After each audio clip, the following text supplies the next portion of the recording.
Assalamualaikum warahmatullahi wabarakatuh. Salam sejahtera untuk kita semuanya. Selamat siang, teman-teman. Selamat siang juga kami ucapkan untuk Ibu Natalia dari Peduli Kasih Hong Kong dan juga Ibu Yesi dari Migrant Training Center. Lalu juga saya lihat ada Ibu Anastasia dan juga teman-teman peserta workshop hari ini yang tentunya kami banggakan. Terus juga kami doakan semoga situasi pandemi di Hong Kong juga semakin membaik. Kami doakan juga teman-teman selalu sehat dan juga teman-teman mungkin ada yang sakit. Kita sama-sama berdoa semoga mereka lekas dipulihkan dan yang sehat biarlah tetap sehat dan semoga kita bisa terus berkarya dan bekerja. Amin. Dan salam hangat kami sampaikan juga dari Bapak Konjen Ricky Selendar, diiringi dengan harapan dan doa semoga teman-teman selalu dalam keadaan sehat walafiat. Selamat datang di acara workshop pada hari ini. Rencananya awalnya workshop seperti ini kita mau adakan tatap muka supaya lebih interaktif dan lebih mengena. Dan tentu saja kita semua sudah rindu ya dengan pertemuan tatap muka. Namun karena memang kondisinya juga masih belum juga membaik, maka kita putuskan sama-sama untuk kita lakukan secara daring terlebih dahulu, yang pastinya tidak akan mengurangi makna dari apa yang akan teman-teman pelajari hari ini. Jadi tujuan kami mengadakan workshop pada hari ini ingin membekali teman-teman semua dengan ilmu dan kemampuan untuk belajar kembali mengenali atau mengingatkan kembali akan diri dan tujuan yang ingin teman-teman capai, yang kemudian bisa lebih memperkuat lagi diri dan jiwa teman-teman semuanya menjadi pribadi yang resilient, menjadi pribadi-pribadi yang tangguh dan semakin tangguh ketika menghadapi situasi apapun itu.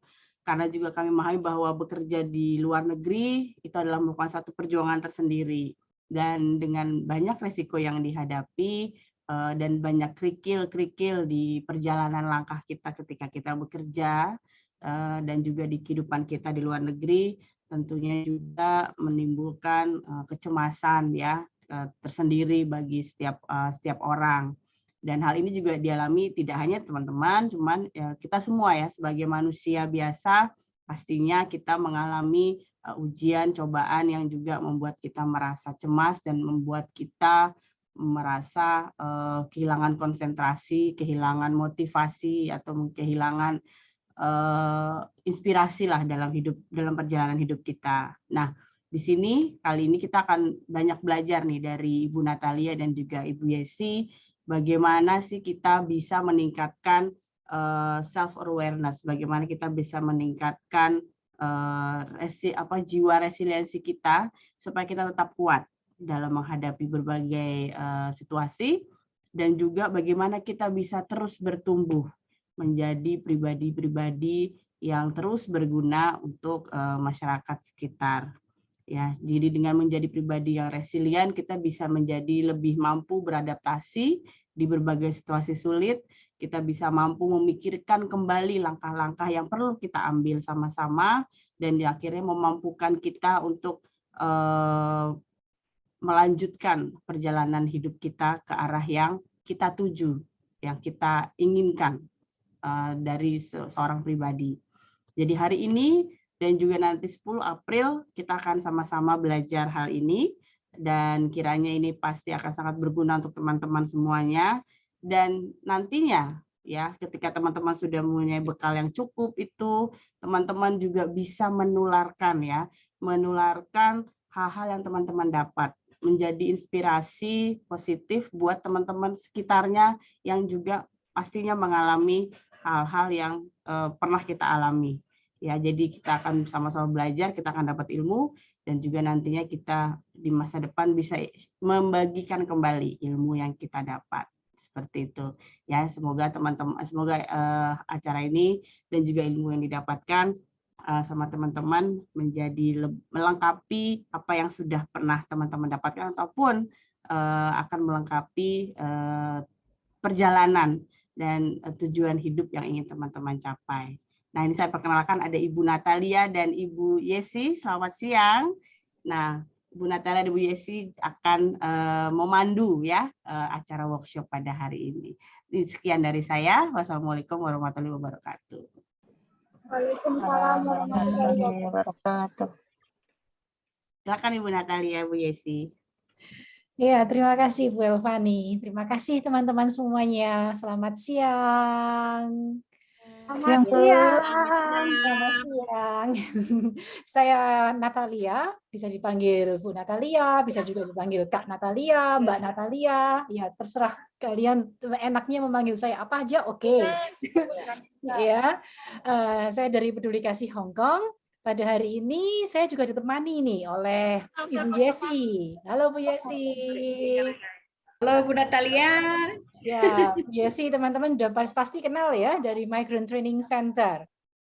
Ya, terima kasih banyak Ibu Elvani, pihak KJRI yang telah berkenan mengundang kami bersama berdua dan juga Peduli Kasih Hong Kong, terlebih juga MTC dan juga teman-teman semuanya yang hadir di sini untuk saling belajar bersama. Ya, di sini kita semua saling belajar. Saya dan Bu Yesi juga belajar banyak sekali dari teman-teman semuanya ya. Jadi nanti kalau ada pertanyaan, ada sharing, monggo. Kalau orang Jawa banyak monggo. Kalau apa ya, silahkan gitu ya. Silahkan santai aja, kemukakan pertanyaan, sharing gitu ya teman-teman. Jadi 2 jam ke depan kita akan memang ada pemaparan, tetapi kita akan sebisa mungkin buat interaktif dan silakan mengajukan pertanyaan dan juga berinteraksi dengan saya dan Bu Yesi. Terima kasih. Hari ini seperti tadi yang Bu Elvani telah sampaikan dan juga kita bisa lihat di posternya itu ya. Judul kelas kita dalam 2 sesi ke depan hari ini dan juga tanggal 10 adalah bertumbuh melalui pengenalan diri.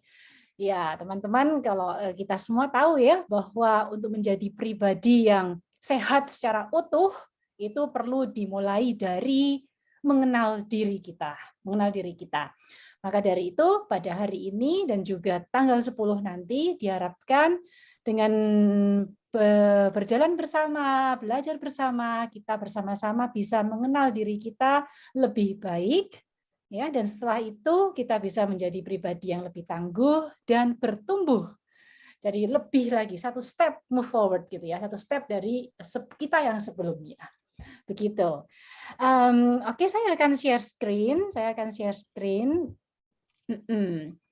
Jadi dari 2 sesi kelas kita ini, apa yang akan kita capai? Apa yang mau kita capai ya, teman-teman? Diharapkan kita akan bersama-sama memahami apa sih arti dari kesehatan yang utuh ya? Kesehatan yang utuh. Ada kata utuh ini di sini ya. Berarti tidak hanya kesehatan fisik saja, tetapi ada kesehatan mental, ada juga spiritual gitu ya. Jadi kesehatan yang utuh. Kita diharapkan lebih mengenal diri kita sendiri. Apa yang penting? Apa yang bermakna? Apa yang menjadi motivasi hidup kita? Apa yang menjadi tujuan hidup kita? Dan untuk mencapai itu, ya, untuk mencapai apa yang kita tujukan dalam hidup kita, tentu kita perlu memiliki strategi untuk meningkatkan kepercayaan diri. Bagaimana kita bisa menolong diri kita sendiri. Ya. Diharapkan juga dari 2 kelas ini kita akan memiliki strategi untuk membentuk persepsi diri yang sesuai untuk meningkatkan kesehatan kita secara utuh, menjadi manusia yang sehat secara utuh. Lewat apa? Menjadi lebih waspada, menerima emosi-emosi kita, menentukan tujuan dari pikiran kita, perasaan kita, dan akhirnya kita bisa memilih nilai-nilai hidup yang positif untuk hidup yang lebih baik. Gitu ya, teman-teman. Oke, berikutnya dalam 15-20 menit ke depan, Bu Yesi akan memulai nih, mulai dengan apa sih kesehatan yang utuh itu? Ya, bagaimana? Apa itu kesehatan utuh dan apa keterkaitan dari berbagai aspek dari kesehatan utuh tersebut? Ya, silakan Bu Yesi. Baik, terima kasih Bu Natalia.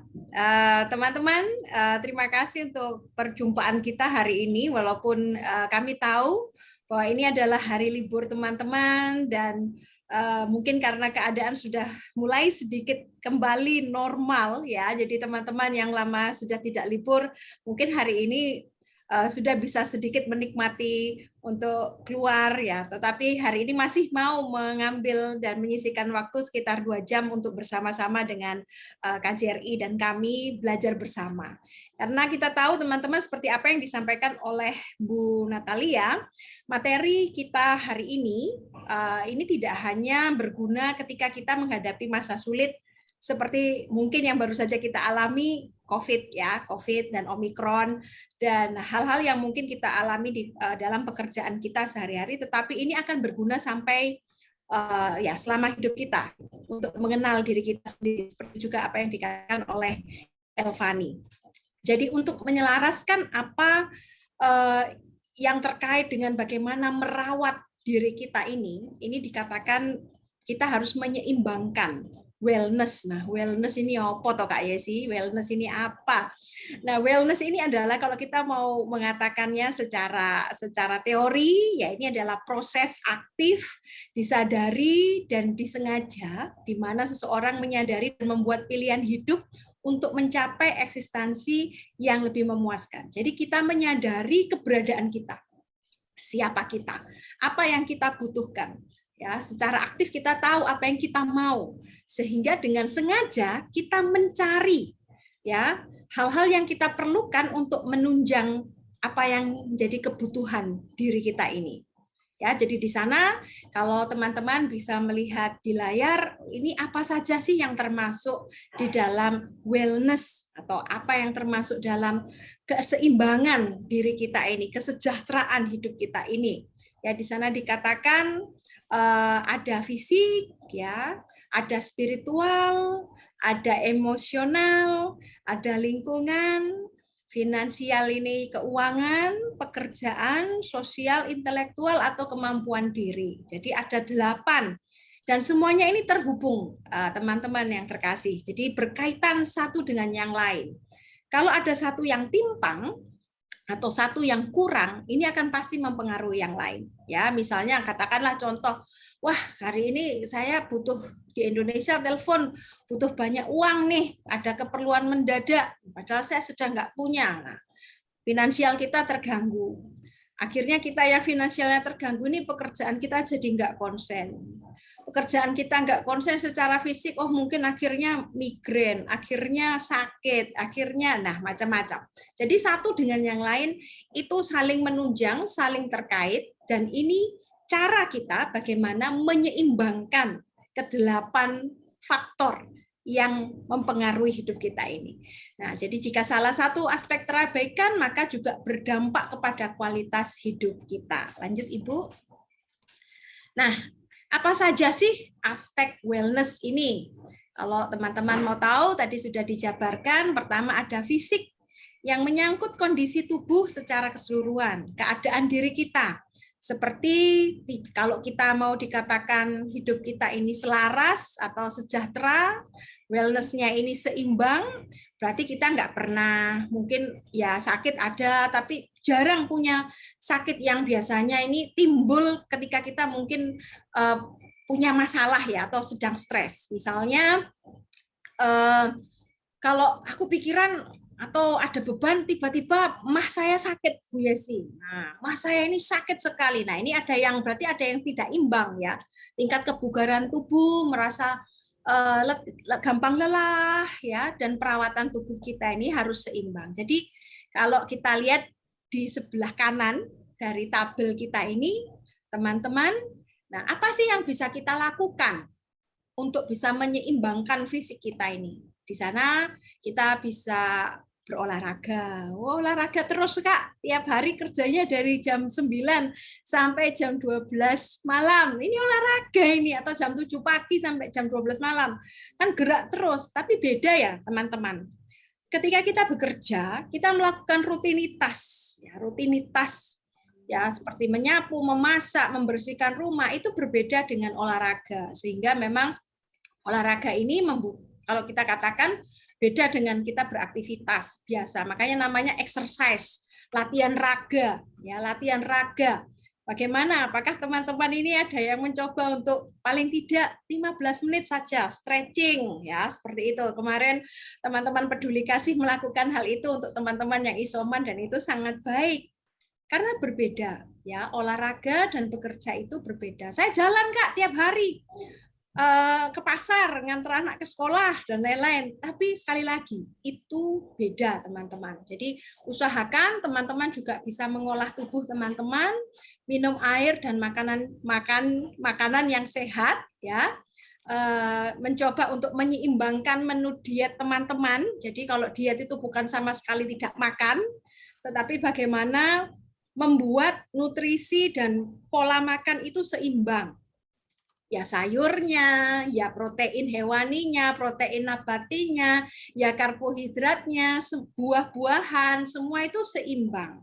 Karena sekali lagi, banyak yang saya dengar teman-teman ini pola diet itu berbeda dengan memberikan makanan yang imbang, tapi pola dietnya ini ingin kurus ya, ingin langsing ya. Ini bukan seperti itu ya. Jadi harus fisik ini harus seimbang. Istirahat yang cukup. Nah, di sana diberikan tanda tanya apakah teman-teman benar-benar memanfaatkan waktu istirahat teman-teman juga dengan cukup. Karena kita tahu bahwa teman-teman rutinitas teman-teman di rumah majikan pasti juga sangat padat. Sehingga ketika teman-teman memiliki waktu luang, apakah yang teman-teman lakukan? Ini pertanyaan juga yang akan saya kembalikan kepada teman-teman. Apakah teman-teman menggunakannya untuk merawat diri teman-teman dengan beristirahat cukup? Ataukah terus buka HP dan YouTube-nya dan sampai tidur-tidur video call begitu? Nah, ini juga harus teman-teman imbangkan. Kemudian emosional mental, memiliki kepercayaan diri, kesadaran dan kendali emosional dan harga diri ya. Jadi bagaimana teman-teman mengenali emosi. Nah, ini baik. Emosi itu bukan, kalau kita kadang salah pengertiannya emosi, oh orang itu emosian. Selalu mikirnya orang itu tukang marah gitu, suka marah. Padahal bukan itu, teman-teman. Mengenali emosi, emosi itu perasaan, baik itu marah, gampang sedih, gampang terenyuh kalau orang Jawa bilang, mudah mudah berempati, mudah bersimpati, itu semua perasaan-perasaan kita. Bagaimana kita mengenali ini? Bagaimana kita mengekspresinya dengan sehat? Nah, kalau Kak Yesi selalu mencoba berdiskusi dengan teman-teman di tempat center kami, dia Kak, aku tuh lagi nggak enak sama keluarga, aku nggak enak juga sama anak misalnya, atau sama orang tua, atau sama teman begitu. Wah, dia kemudian posting lagi di Facebook dengan cibiran, dengan begini. Lalu saya mencoba, pernahkah kalian mencoba marah dengan bijaksana? Iya Kak, mau marah kok bijaksana? Marah itu ya marah, semua dilimpahkan. Nah, marah itu adalah salah satu yang ya semua orang, dan itu normal ya. Tapi bagaimana kita bisa mengendalikan itu dengan sehat? Bagaimana kita bisa marah dengan bijak?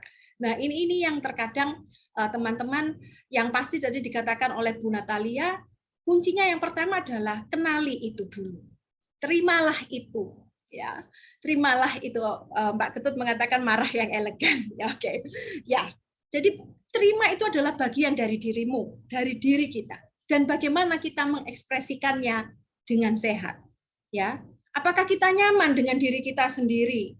Ya, kalau kita marah ataukah kita ini percaya dirinya secara emosional, ada orang yang selalu rendah diri, ya. Rendah diri sehingga tidak percaya diri dengan apapun yang dia miliki. Mungkin ya juga terkait dengan aku kok kayak gini, fisiknya berpengaruh lah, ini tadi satu dengan yang lain saling mempengaruhi ya. Nanti kita bisa bahas kalau ada sesi tanya jawab jika ada yang mau bertanya lebih lanjut. Kemudian spiritual, menemukan arti dan tujuan hidup, adanya keterikatan dengan Yang Maha Kuasa. Apakah kita sudah bersyukur? Apakah kita memaknai setiap hal yang kita terima pada saat ini atau yang kita miliki pada saat ini sebagai suatu pencapaian yang patut kita banggakan atau yang juga patut kita syukuri sebagai hasil kerja keras kita dan juga hasil pemberian Tuhan. Nah, ini teman-teman yang sebenarnya menjadi kekuatan kita. Kalau bisa saya katakan orang-orang Indonesia, bahwa kita ini adalah orang-orang yang beragama sejak lahir. dengan agama apapun yang ditaruhkan atau diajarkan sejak kita kecil ataupun yang pada saat ini kita miliki. Ketika manusia sampai pada titik tertentu di mana dia tidak menemukan jawaban dan itu dikembalikan ada segala sesuatu yang hakiki di balik semua berkat ya. Berkat ini ada sumbernya. Dari mana? Jawabannya ini adalah kepada Yang Maha Kuasa. Sehingga kita bisa bertanya, apakah saya ini sudah bersyukur dengan apa yang saya miliki, ataukah kita masih melihat orang lain itu loh gajinya 24.000, nah, nggak tahu itu yang dipasang duitnya siapa, kita juga nggak tahu kan. Aku juga harus bisa kayak gitulah. Tapi kita harus juga realistis. Hidup kita ini juga harus memiliki makna. Kalau kita hanya berangan-angan juga tanpa kita bekerja, ya berdoa tanpa kita bekerja itu juga sama. Bekerja juga tanpa berdoa kita juga akan kehabisan. Nah ini saling berhubungan. Dalam masa sulit, apakah iman saya memberikan saya arah, menuntun saya, menenteramkan saya? Dan ini juga diceritakan atau disaksikan oleh teman-teman yang mengalami isoman. Apa yang teman-teman lakukan? Bu Natalia bertanya dan kami mendengar. Ya cuma bisa berdoa, Kak. Ada waktu untuk sholat, ada waktu untuk berdoa, mengambil jarak dan mengembalikan waktu ini kepada yang memberi hidup. Nah, jadi ini ada balance seperti itu. Pekerjaan mengevaluasi apakah pekerjaan memberikan tantangan yang menstimulasi pertumbuhan diri dan sejalan dengan hidup kita. Apakah kita puas dengan apa yang kita miliki sekarang, pekerjaan kita ini? Apakah kita merasa bahwa aku belum maksimal? Ya. Kemudian apakah kita memiliki hubungan yang baik dengan rekan kerja, dengan majikan kita, dan seterusnya. Next, Ibu. Sosial, bagaimana kita bisa menerima orang lain? Bagaimana peran kita dalam komunitas dan masyarakat? Bagaimana kita berhubungan atau membangun relasi dengan orang lain, ya? Apakah kita terlibat dalam komunitas? Apakah kita memenuhi kebutuhan orang lain tanpa mengabaikan kebutuhan sendiri?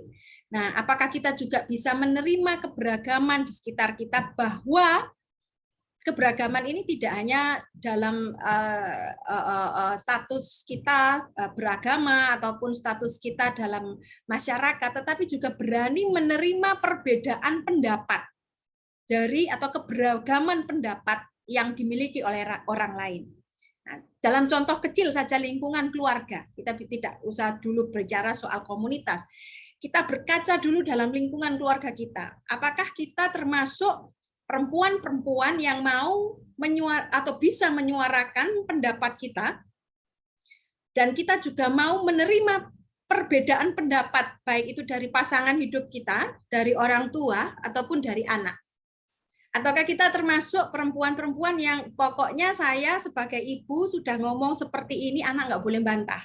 Nah, atau kita sebagai anak gimana ya menyampaikan, orang tua saya itu nggak bisa dibilangi. Jadi kita bagaimana menyampaikan itu, ya? Dan kita ada juga termasuk kita mungkin adalah pekerja-pekerja yang karena jauh, kita ini ingin memenuhi kebutuhan, ya, kebutuhan orang lain, sehingga kita mengabaikan kebutuhan diri kita sendiri. Intelektual atau daya kemampuan kita berpikir memicu kreativitas, rasa ingin tahu, ya. Pada saat ini teman-teman membuktikan ketika teman-teman bergabung, intelektualnya ingin maksudnya kemampuan kita berpikir ingin dipertajam, ingin diasah, kita menikmati percakapan seperti ini, diskusi, kita ikut kegiatan-kegiatan yang ada di luar dengan organisasi-organisasi yang menawarkan berbagai macam keahlian untuk teman-teman meningkatkan kemampuan diri, silahkan. Itu bisa dilakukan. Kemudian finansial, secara ekonomi atau keuangan. Nah, bagaimana kita menyadari cara kita mengelola keuangan ini? Nah, ini yang saya tahu satu organisasi, Enrich di sini juga mengajarkan bagaimana kita ini sadar benar dengan uang atau kemampuan kita mengelola pendapatan kita di Hong Kong. Karena kita tahu ya teman-teman, uang ini masuk dan keluarnya ini kayaknya hampir sama. Karena teman-teman selalu bercerita, Kak, terima gaji, besok sudah lari semua ke Indonesia. Nah ini gimana teman-teman mengelola itu? Karena tentunya kita nggak akan selamanya ada di Hong Kong, kan. Jadi bagaimana kita bisa sadar apa yang prioritas, apa yang tidak prioritas, dan bagaimana kita ini tidak jatuh kepada hal-hal konsumtif, di mana kita ingin memenuhi apa saja yang jadi keinginan kita, padahal itu belum tentu kita butuhkan, sehingga setiap malam kita akhirnya jadi khawatir, jadi bingung, kok kayaknya nggak cukup-cukup gajinya, padahal karena kita belum bisa memilih dan memilah mana yang prioritas dan tidak. Dan lingkungan, bagaimana kesadaran kita untuk aktif dalam menjaga lingkungan dan kelestarian kita, ya. Kayak kemarin itu Hari Bumi, apakah teman-teman juga sudah mulai mencoba untuk mengurangi sampah, ya, sampah plastik, ataupun kalau kita libur mencoba untuk lebih sadar dan lebih hijau begitu dengan green environment, jadi di mana kita peduli lingkungan hidup untuk mengurangi sampah plastik, mengurangi konsumsi yang berlebihan, sehingga kita terlibat dalam menjaga bumi ini untuk anak cucu kita. Jadi harus seimbang, dan inilah 8 roda kehidupan yang tentunya berhubungan satu dengan yang lain. Saya kembalikan kepada Ibu Natalia. Terima kasih Bu Yesi. Terima kasih Bu Yesi. Nah, teman-teman, tadi itu ya 8 aspek yang harus seimbang. Jadi kalau satu timpang, maka aspek-aspek yang lainnya bisa terpengaruh. Nah, sekarang kita ini mau melihat lebih dalam ya. Bagaimana agar bisa menyeimbangkan 8 aspek itu? Nah, tentu caranya adalah kita perlu mengenal diri kita, ya, mengenal diri kita sebagai bagian dari ke-8 aspek tersebut. Nah, pada hari ini teman-teman, kami ingin mengajak kalian semua untuk mengenal diri lewat mengenal motivasi kita dan membangun motivasi kita. Oke, apa toh motivasi itu ya?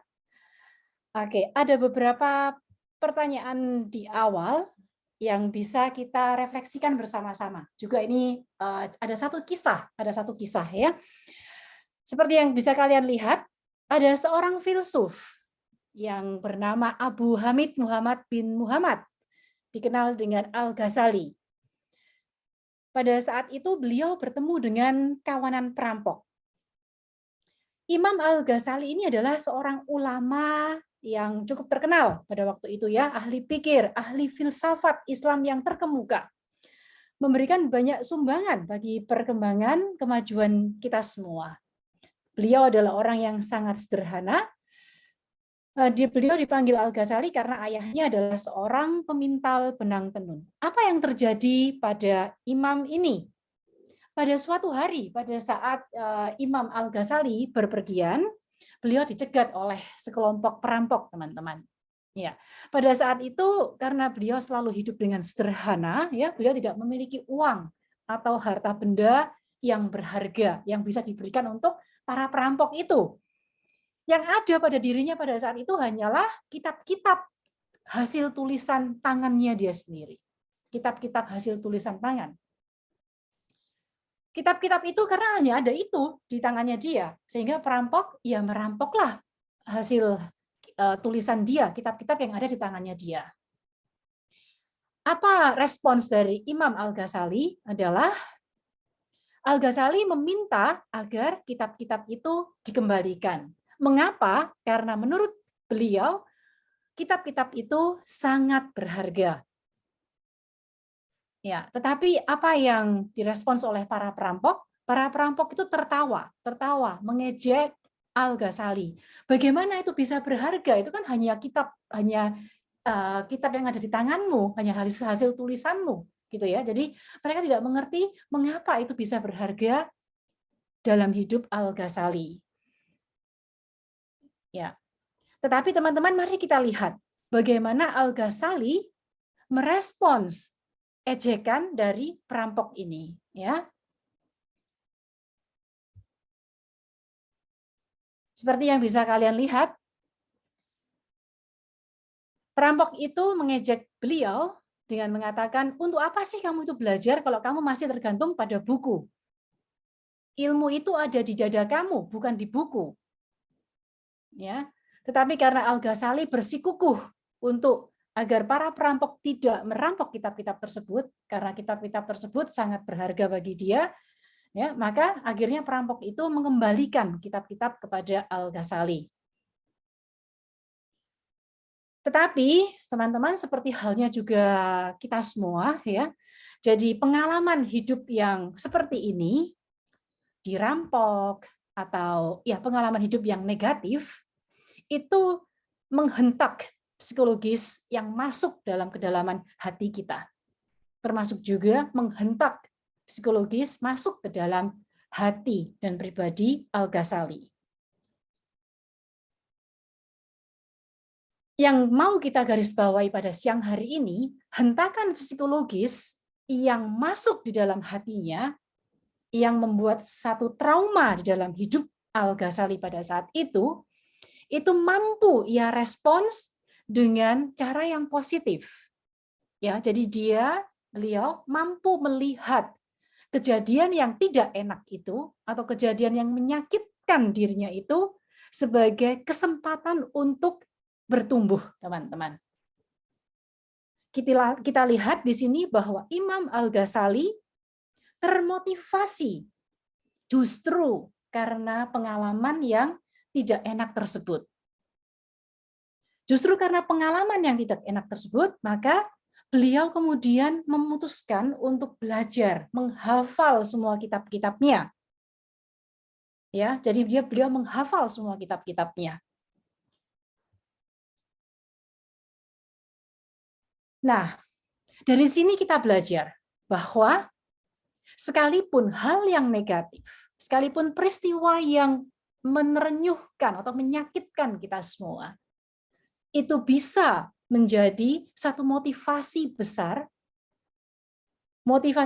yang bisa mengubah hidup kita secara positif, asalkan, yang perlu kita garis bawahi, asalkan adalah bagaimana kita memandang, bagaimana kita menilai peristiwa-peristiwa tersebut. Ya, teman-teman, jadi bagaimana kita memandang, bagaimana kita bisa melihat motivasi yang positif, dan kemudian bagaimana kita bisa respon secara positif hal-hal yang negatif sekalipun, itu sangat penting dalam hidup kita untuk mencapai pertahanan, resiliensi, dan sampai kepada pertumbuhan. Nah, sekarang kita bisa adakan survei secara singkat ya, teman-teman. Kalau tadi kita lihat Imam Al-Ghazali itu punya motivasi yang begitu besar, sangat positif. Walaupun dihadapkan pada perampok yang mau merampok barang dia yang paling berharga, yang mungkin hanya itu yang beliau punya pada saat itu, ya.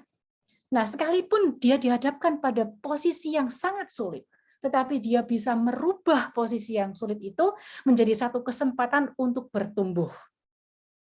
Ya, kesempatan untuk bertumbuh tidak hanya tidak jadi dirampok karena beliau berhasil mengalahkan para perampok itu dengan cara beliau menyampaikan, dengan cara beliau berbicara, cara dia meyakinkan bahwa itu sangat berharga. Ya, tidak hanya berhenti di situ, tetapi dia mengubah titik yang sulit itu menjadi titik balik untuk bertumbuh, menghafal kitab-kitab tersebut, dan kemudian menjadi imam yang besar, terkemuka. Nah, sekarang kita mau lihat ini, bagaimana ini dengan kita?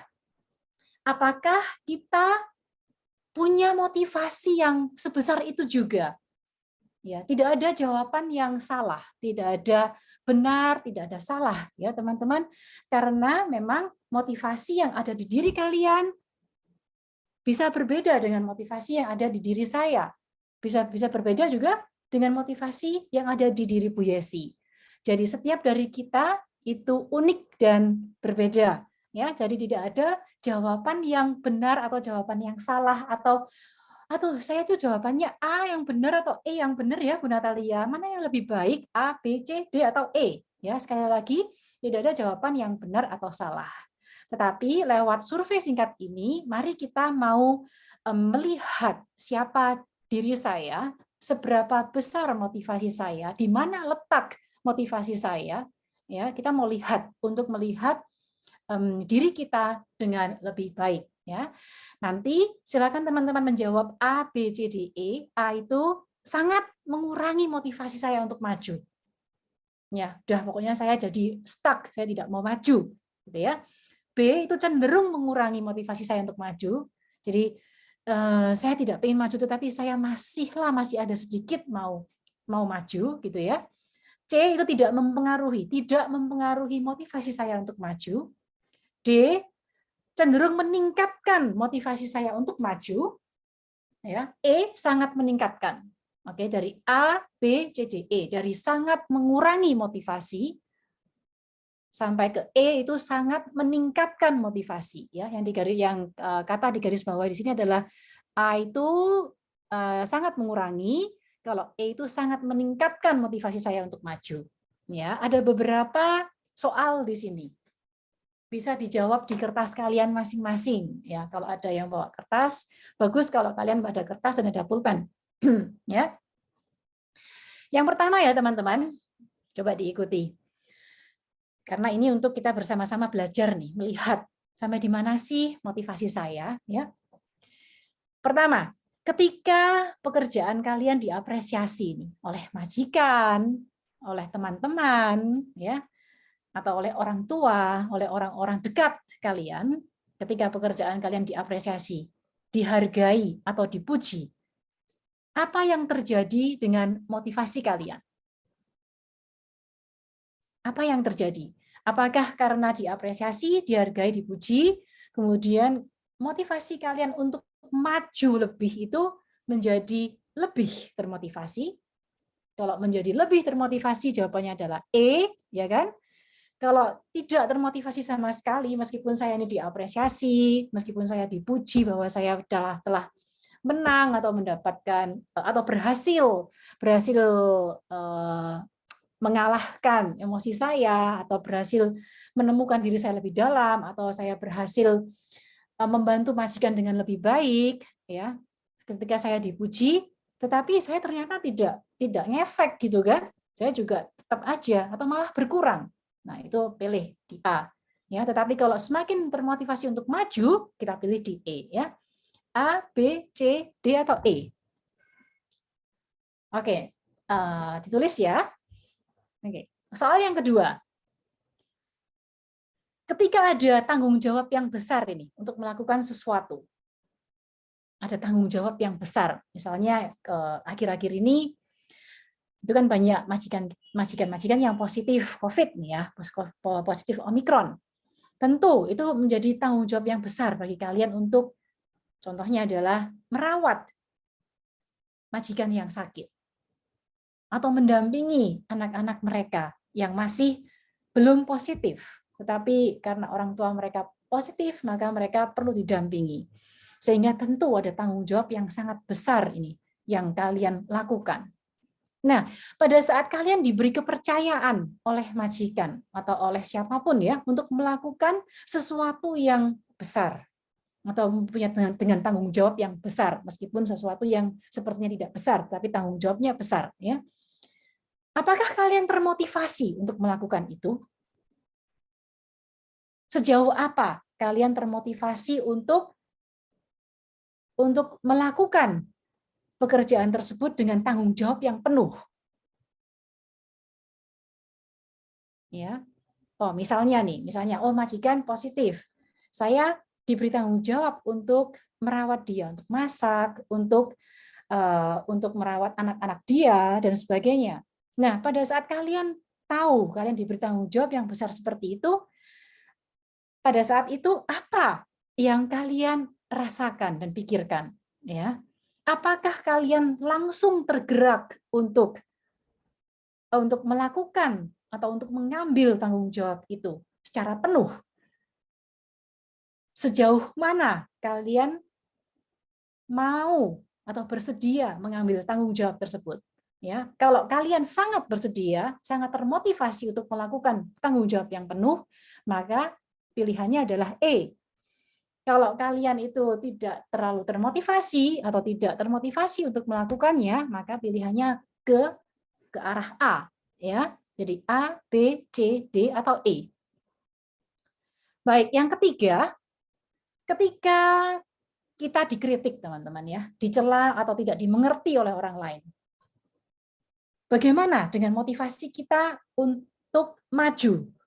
Apakah kalian meskipun dikritik, dicela, tidak dimengerti, tetapi kalian tetap percaya diri, tetap punya motivasi untuk mengembangkan diri, untuk tetap maju, ya? Atau kalian mandek gitu ya? Jadi tetap aja di titik ini. Atau malah sebaliknya. Jadi motivasi saya menjadi berkurang karena saya dikritik, dicela, tidak dimengerti, maka ya sudahlah saya jadi malas gitu ya. Oke, jadi pilihannya adalah di A, B, C, D atau E. Kita bisa refleksikan bersama-sama, kita bisa melihat diri kita ya. Tidak ada jawaban yang salah, tidak ada yang benar. Kita tidak menghakimi diri kita sendiri ya, teman-teman. Kita hanya berusaha untuk jujur pada diri kita, sejauh mana saya ini ya. Oke, nomor 4 ya. Ketika saya ini salah, udah gagal. Salah mengambil keputusan. Saya bahkan gagal. Tujuan yang saya tetapkan itu tidak tercapai. Usaha saya sepertinya sia-sia. Pada saat kita ada di titik itu, teman-teman, apa yang terjadi dengan motivasi saya? Motivasi kita. Apakah pada saat kita gagal, kita itu sudah tidak punya motivasi sama sekali untuk maju? Atau tadi seperti Imam Al-Ghazali itu ya, atau kita sudah mampu untuk melihat titik balik di balik setiap peristiwa kegagalan tersebut. Ya. A, B, C, D atau E. Ini ada salah ketik, bukan sama dengan tapi atau E ya. Oke, kelima teman-teman. Ketika saya ini sudah berhasil mencapai puncak ya. Saya sudah berhasil bangun rumah, atau saya sudah berhasil menyekolahkan anak saya sampai kuliah selesai S1, atau sudah sampai selesai SMA. Saya sudah berhasil nih. Saya merasa saya sudah mencapai puncak. Saya sudah mewujudkan apa yang saya idam-idamkan.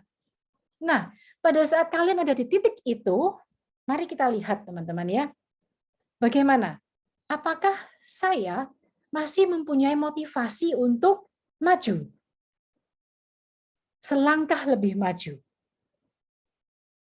Atau saya sudah cukup, jadi saya berhenti. Atau apakah saya malah menjadi mundur gitu ya? Jadi malah tidak termotivasi, menjadi lebih mundur. Ya. Oke, jawaban ini kalian silakan jawab dengan jujur, refleksikan. Iya. Selama ini kalau saya sudah berhasil mencapai sesuatu, ternyata saya ini ya. Oke, ternyata saya begini gitu ya. Jadi sekali lagi tidak ada yang salah, tidak ada yang benar. Kita hanya mau melihat siapa diri kita.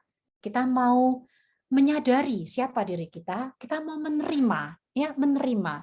Dengan berefleksi ini, dengan pertanyaan-pertanyaan ini, kita diajak untuk menyadari siapa kita, untuk kemudian melihat dan menerima.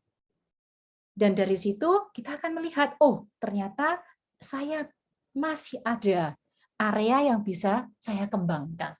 Ya teman-teman, 1, 2, 3, 4, 5. Nah, apa sih motivasi itu ya teman-teman? Oke, motivasi itu adalah dorongan. Dorongan yang ada dalam setiap orang untuk melakukan tindakan. Ya, dorongan untuk melakukan satu tindakan, melakukan sesuatu yang bermanfaat dan memiliki tujuan. Ya, yang bermanfaat dan memiliki tujuan. Ada pengertian yang lain bahwa motivasi itu adalah kerelaan melakukan usaha untuk mencapai tujuan. Untuk memuaskan kebutuhan tertentu.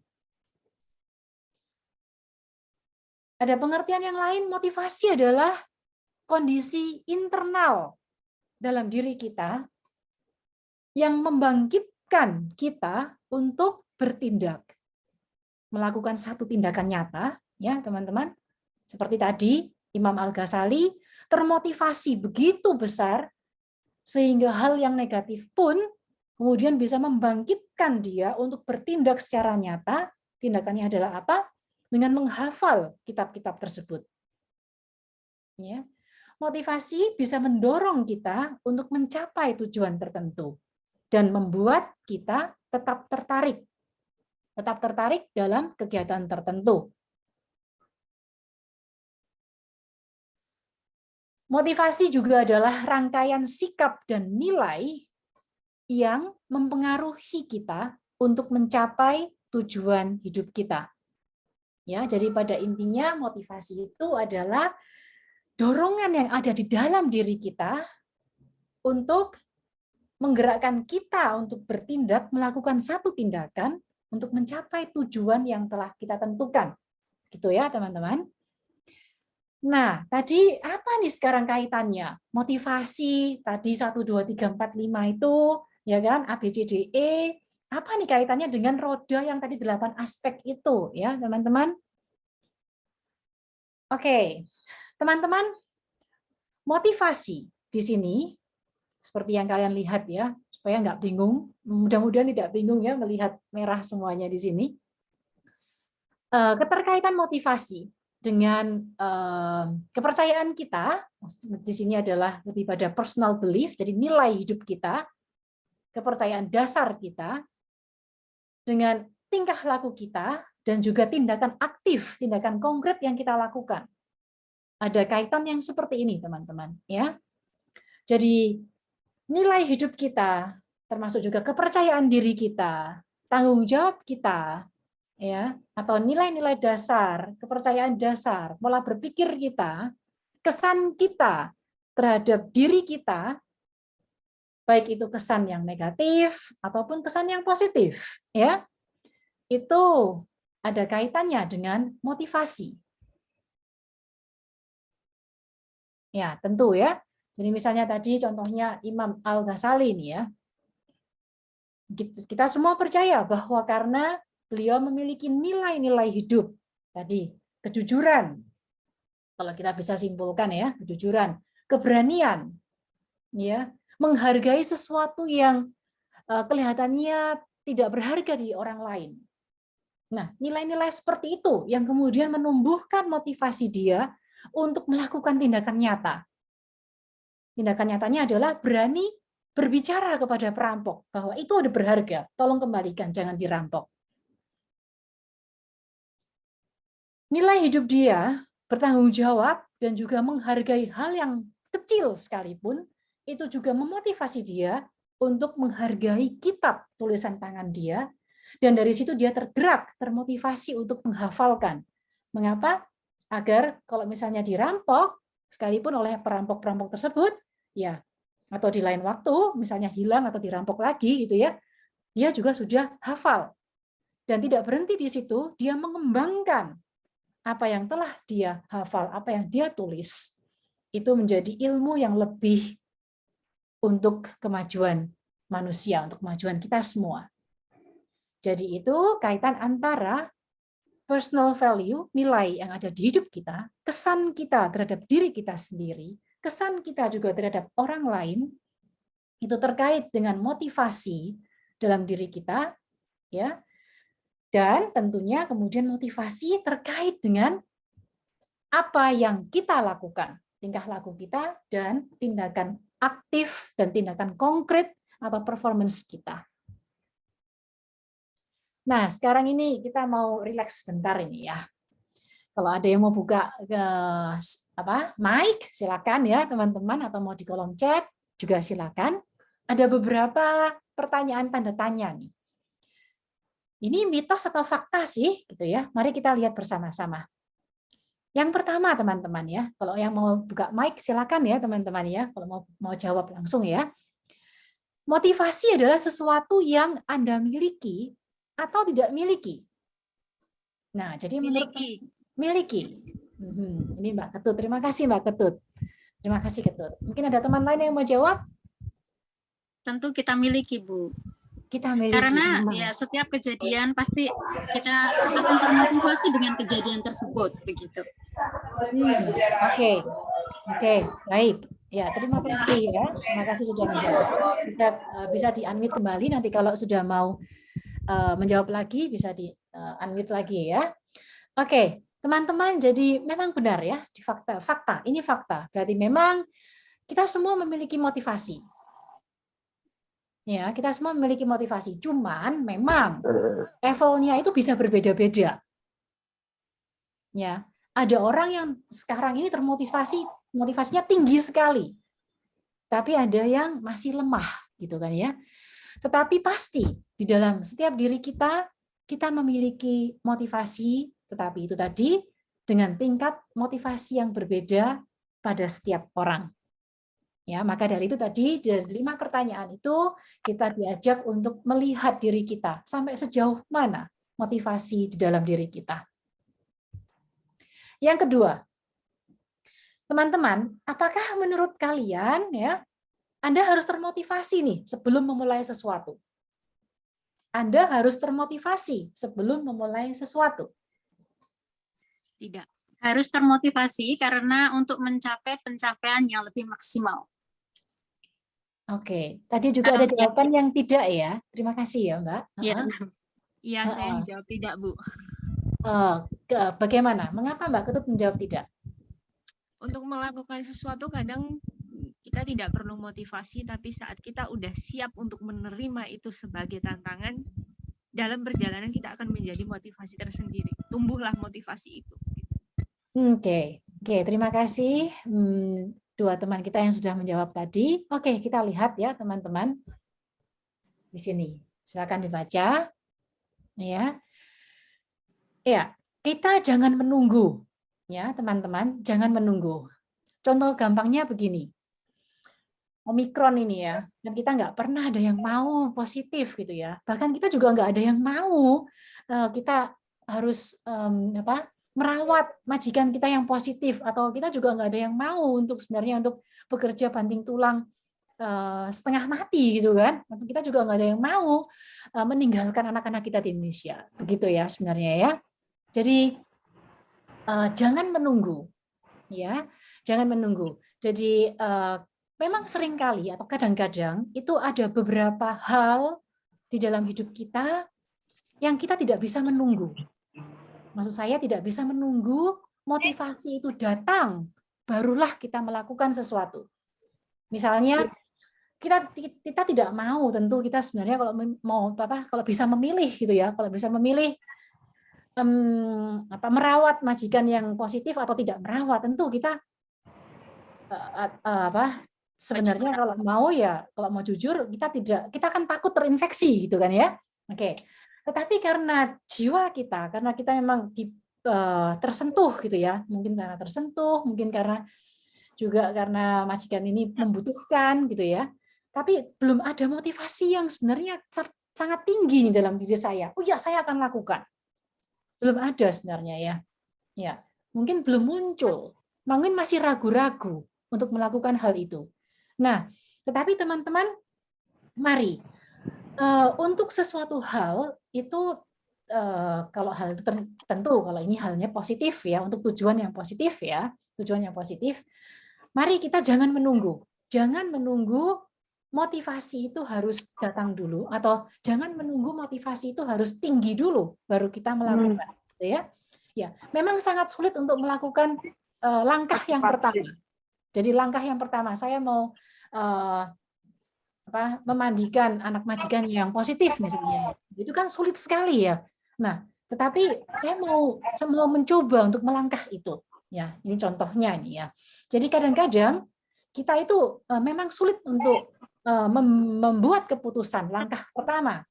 Tetapi mari kita bergerak ya, bergerak. Sehingga itu tadi setelah kita bergerak ya, mungkin motivasi itu akan tumbuh pelan-pelan. Ya, motivasi itu akan tumbuh pelan-pelan. Oke, yang terakhir nih teman-teman. Menurut kalian, apakah kita ini semua harus termotivasi setiap saat? Tidak. Terima kasih Mbak Medi. Ya, sekali lagi. Gimana Mbak Meti? Kenapa tidak Mbak Meti? Karena untuk termotivasi apa ya, enggak semua itu harus termotivasi ini sih, tapi karena ada ini juga sih dari diri kitanya sendiri gitu. Termotivasi bukan karena sesuatu itu dari kayak kesalahan. Bisa sih kalau termotivasi itu dari kesalahan atau kegagalan kita, tapi memang memotivasi apa ya? Sebenarnya kita bisa sih memotivasi diri sendiri kalau kita ingin apa ya? Ingin ada perubahan dalam hidup kita, atau tidak perlu kita harus ini, tapi ya kayak gitu sih. Iya, oke. Terima kasih Mbak Meti. Siapa lagi? Kalau menurut saya sendiri Bu, motivasi itu akan tumbuh ketika kita itu menghadapi suatu kejadian. Jadi secara perlahan, karena kita itu misalnya sedang menghadapi sebuah kejadian, lalu kita untuk menyelesaikan itu kita mungkin akan termotivasi sendiri dari kejadian tersebut. Begitu Bu. Terima kasih. Oke, terima kasih. Terima kasih ya. Oke. Jadi apakah kita ini ada kata harus di sini ya? Apakah harus termotivasi setiap saat ya, teman-teman ya? Oke, memang ada saat-saat tertentu ya, teman-teman ya. Kan namanya manusia ya, ada naik, ada turun gitu ya, seperti roda yang berputar gitu ya. Ada kadangkala memang kita akan dihadapkan pada berbagai macam tantangan atau kesulitan.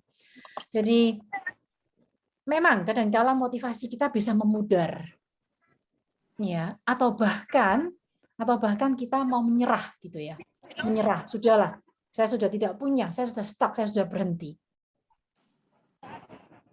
Ya, memang kadangkala motivasi kita bisa memudar atau bahkan hilang. Ya, tetapi yang perlu dijaga di sini ya teman-teman, perlu dijaga di sini adalah bahwa kita menyadari apa yang sedang terjadi, dan ya, dan dengan menyadari apa yang sedang terjadi itu, kemudian kita akan sadar kan ya, bahwa saya ini sedang tidak termotivasi, tidak punya motivasi. Atau saya sadar bahwa motivasi saya sedang pudar, hampir tidak ada. Pada saat saya sadar, itu kita bisa approach atau membangkitkan diri kita ya, lewat teman-teman yang kita miliki, lewat semua keluarga yang mendukung kita, atau lewat orang-orang yang mendukung kita ya, untuk bisa kemudian bangkit lagi, berjalan lagi, dan kemudian pelan-pelan akan naik lagi motivasinya. Ya, jadi memang tidak harus selalu termotivasi dengan baik terus, tidak harus ya. Memang kadang-kala kita akan pudar atau bahkan sudah kayaknya udah stuck lah, nggak ada sama sekali gitu ya. Tapi mari kita sadari. Maka tadi dari pertanyaan 1, 2, 3, 4, 5 dan dari 2 sesi di hari ini dan tanggal 10 itu mari kita akan menyadari ya pentingnya menyadari apa yang terjadi dan kemudian bagaimana kita bisa meningkatkan motivasi yang ada dalam diri kita. Oke. Oke, tolong di-unmute teman-teman ya. Nanti kalau mau bicara bisa mute. Tolong di-mute, kalau mau bicara nanti bisa unmute lagi ya. Oke. Nah, mengapa ya teman-teman kita hari ini mau melihat diri kita lewat melihat sejauh mana motivasi kita. Sejauh mana dorongan di dalam diri kita untuk mencapai tujuan yang kita tetapkan, ya.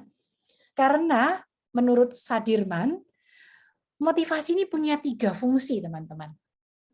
Pertama, mendorong kita untuk berbuat, jadi menggerakkan kita untuk mencapai tujuan kita. Kedua, membantu kita untuk menentukan arah tujuan, ya, menentukan arah tujuan. Yang ketiga, kita bisa menyeleksi perbuatan-perbuatan mana yang relevan, yang bisa mendukung saya untuk mencapai tujuan saya, dan mana perbuatan-perbuatan yang tidak mendukung saya untuk mencapai tujuan saya. Jadi itu perlu kita melihat sejauh mana motivasi kita. Motivasi bisa menggerakkan dan menggugah kita untuk melakukan sesuatu untuk mencapai hasil yang kita targetkan. Oke. Nah, sekarang mari kita refleksikan bersama-sama nih. Kita mau melihat diri kita, ya, melihat diri kita. Apa tujuan dari motivasi yang saya miliki? Nah, contohnya ada 2 contoh di sini ya. Kalau bagi seorang manajer katakanlah manajer restoran gitu ya, atau manajer hotel atau manajer bank gitu ya, seorang manajer, tujuan motivasi adalah atau motivasi dia adalah menggerakkan pegawai atau menggerakkan orang-orang yang dia pimpin untuk meningkatkan prestasi kerja. Sehingga tujuan dari organisasi atau tujuan dari perusahaan itu akan tercapai. Ya, jadi itu tujuan dari motivasi dia adalah menggerakkan orang-orang yang dia pimpin untuk meningkatkan prestasi kerja sehingga tujuan organisasi tercapai. Oke, bagaimana dengan seorang guru? Kalau seorang guru itu tujuan motivasi dia adalah menggerakkan ya agar murid-muridnya juga berprestasi, ya. Jadi punya rapot yang baik gitu kan, sesuai dengan apa yang diharapkan oleh orang tua dan juga diharapkan dan ditetapkan dalam kurikulum sekolah. Nah, sekarang mari teman-teman lihat dalam diri teman-teman kalian sendiri ya. Kalian ada di Hong Kong nih. Kalian bekerja di sini. Apa sih tujuan dari motivasi kalian? Bisa kalian tuliskan ya, bisa kalian tuliskan. Apa tujuan dari motivasi kalian? Kalau tadi seorang guru tujuannya adalah meningkatkan prestasi belajar murid-murid. Nah, bagaimana dengan teman-teman nih yang ada di Hong Kong? Apa tujuan kalian? Ya, apa tujuan dari motivasi yang tinggi atau motivasi hidup dari kalian? Apakah mau juga mencapai? Mungkin bisa dituliskan, misalnya saya nih ya, saya akan menuliskan tujuan motivasi saya adalah agar anak saya sehat, suami saya pekerjaan lancar, gitu ya. Jadi bisa juga meningkatkan, ini karena anak saya suka main biola, piano, gitu ya, meningkatkan prestasi nih, prestasi belajar selain belajar di sekolah, tapi juga musik dan juga kesehatan dia secara utuh. Nah, itu tujuan dari motivasi saya. Sehingga saya, karena saya punya tujuan itu, maka saya tetap akan berusaha untuk termotivasi. Nah, bagaimana dengan kalian? Ya, bisa dipikirkan bersama-sama. Nah, teman-teman, ada jenis-jenis motivasi. Jenis-jenis motivasi. Motivasi itu, ini adalah sumber motivasi sebenarnya ya. Ada beberapa jenis sumber motivasi. Yang pertama adalah motivasi yang bersumber dari dalam diri kita sendiri. Ya, bersumber dari dalam diri kita sendiri. Yang kedua adalah motivasi yang bersumber atau berasal dari luar diri kita. Ya, dari dalam diri kita dan di luar diri kita. Oke, kita lihat yang berasal dari diri kita sendiri ya. Hal-hal apa yang mempengaruhi motivasi diri saya yang berasal dari diri saya sendiri? Yang pertama adalah bagaimana saya melihat diri saya. Ya, kesan kepada diri saya. Harga diri saya. Prestasi saya. Yang kedua adalah kebutuhan kita sebagai pribadi. Jadi kebutuhan kita itu tentu akan berimbas gitu ya, akan menentukan sejauh mana kita termotivasi untuk memenuhi kebutuhan itu. Kalau saya belum bisa makan dengan baik, saya 4 sehat 5 sempurna aja masih susah gitu ya. Nah, berarti saya akan diharapkan termotivasi untuk memenuhi kebutuhan itu. Ya, itu hal dari faktor internal. Harapan-harapan kita. Ya, jadi kalau harapannya adalah menyekolahkan anak ini sampai selesai SMA, misalnya gitu ya. Nah, itu kita akan semakin terpacu nih. Jadi sumber motivasi kita adalah di harapan kita. Kita punya harapan. Oke. Yang berikutnya, faktor berikutnya adalah tanggung jawab kita. Kita punya tanggung jawab untuk bekerja dengan baik ini di rumah majikan. Kita punya tanggung jawab untuk menyekolahkan anak-anak kita sampai selesai di Indonesia. Kita punya tanggung jawab untuk membangun relasi yang baik dengan majikan, membangun relasi yang baik dengan teman-teman kita, relasi yang baik dengan keluarga kita di Indonesia. Teman-teman bisa merefleksikan ya, merenungkan sejauh mana faktor-faktor ini, tanggung jawab, harapan, ya, tanggung jawab, harapan, kebutuhan, harga diri, kesan saya terhadap diri saya, prestasi yang telah saya capai, dan juga kepuasan kerja, apakah saya puas dengan pekerjaan saya atau saya masih belum puas? Nah, teman-teman bisa merenungkan sejauh mana faktor-faktor ini telah mempengaruhi motivasi saya. Telah mempengaruhi motivasi saya. Apakah kalau saya belum puas bekerja, saya belum puas dengan apa yang saya raih, itu telah mempengaruhi motivasi dalam hidup saya. Apakah kalau saya belum berhasil atau gagal, gitu ya, itu saya menjadi malas. Saya jadi sudah berhenti saja di titik ini. Atau sebaliknya, saya sudah termotivasi justru untuk lebih maju. Oke, jadi faktor internal yang mempengaruhi motivasi kita dalam diri kita adalah harga diri kita, kesan kita terhadap diri kita, bagaimana kita menilai diri kita, ya, prestasi yang telah kita capai, apakah dengan keberhasilan-keberhasilan kita sudah mawas diri, ya, kebutuhan-kebutuhan kita, harapan kita, tanggung jawab kita, dan kepuasan kerja kita. Bagaimana dengan faktor ekstrinsik? Ya, itu adalah faktor-faktor di luar diri kita yang bisa mempengaruhi motivasi dalam diri kita. Ada beberapa faktor eksternal, teman-teman, adalah jenis dan sifat pekerjaan. Jenis dan sifat pekerjaan, ya. Sekarang berada di Hong Kong dengan sifat pekerjaan yang jam kerjanya panjang, gitu ya. Terus ada di rumah majikan yang tentu tidak bebas untuk mengambil keputusan.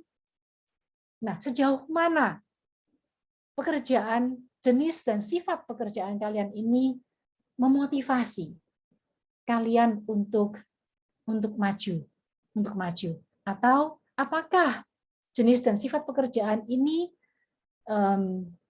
membuat kalian masih berada di titik yang sama atau malah mundur. Ya, ini bisa kita renungkan. Ya, ada faktor yang lain adalah kelompok kerja dari teman-teman kita di organisasi. Ya, kalau teman-teman kan suka yang ikut organisasi atau teman-teman yang kelompok belajar di UT, ya, atau di organisasi manapun, teman-teman yang saling ngobrol di Victoria Park atau ikutan kelas yoga dan sebagainya, itu kelompok kerja, kelompok pertemanan, gitu ya.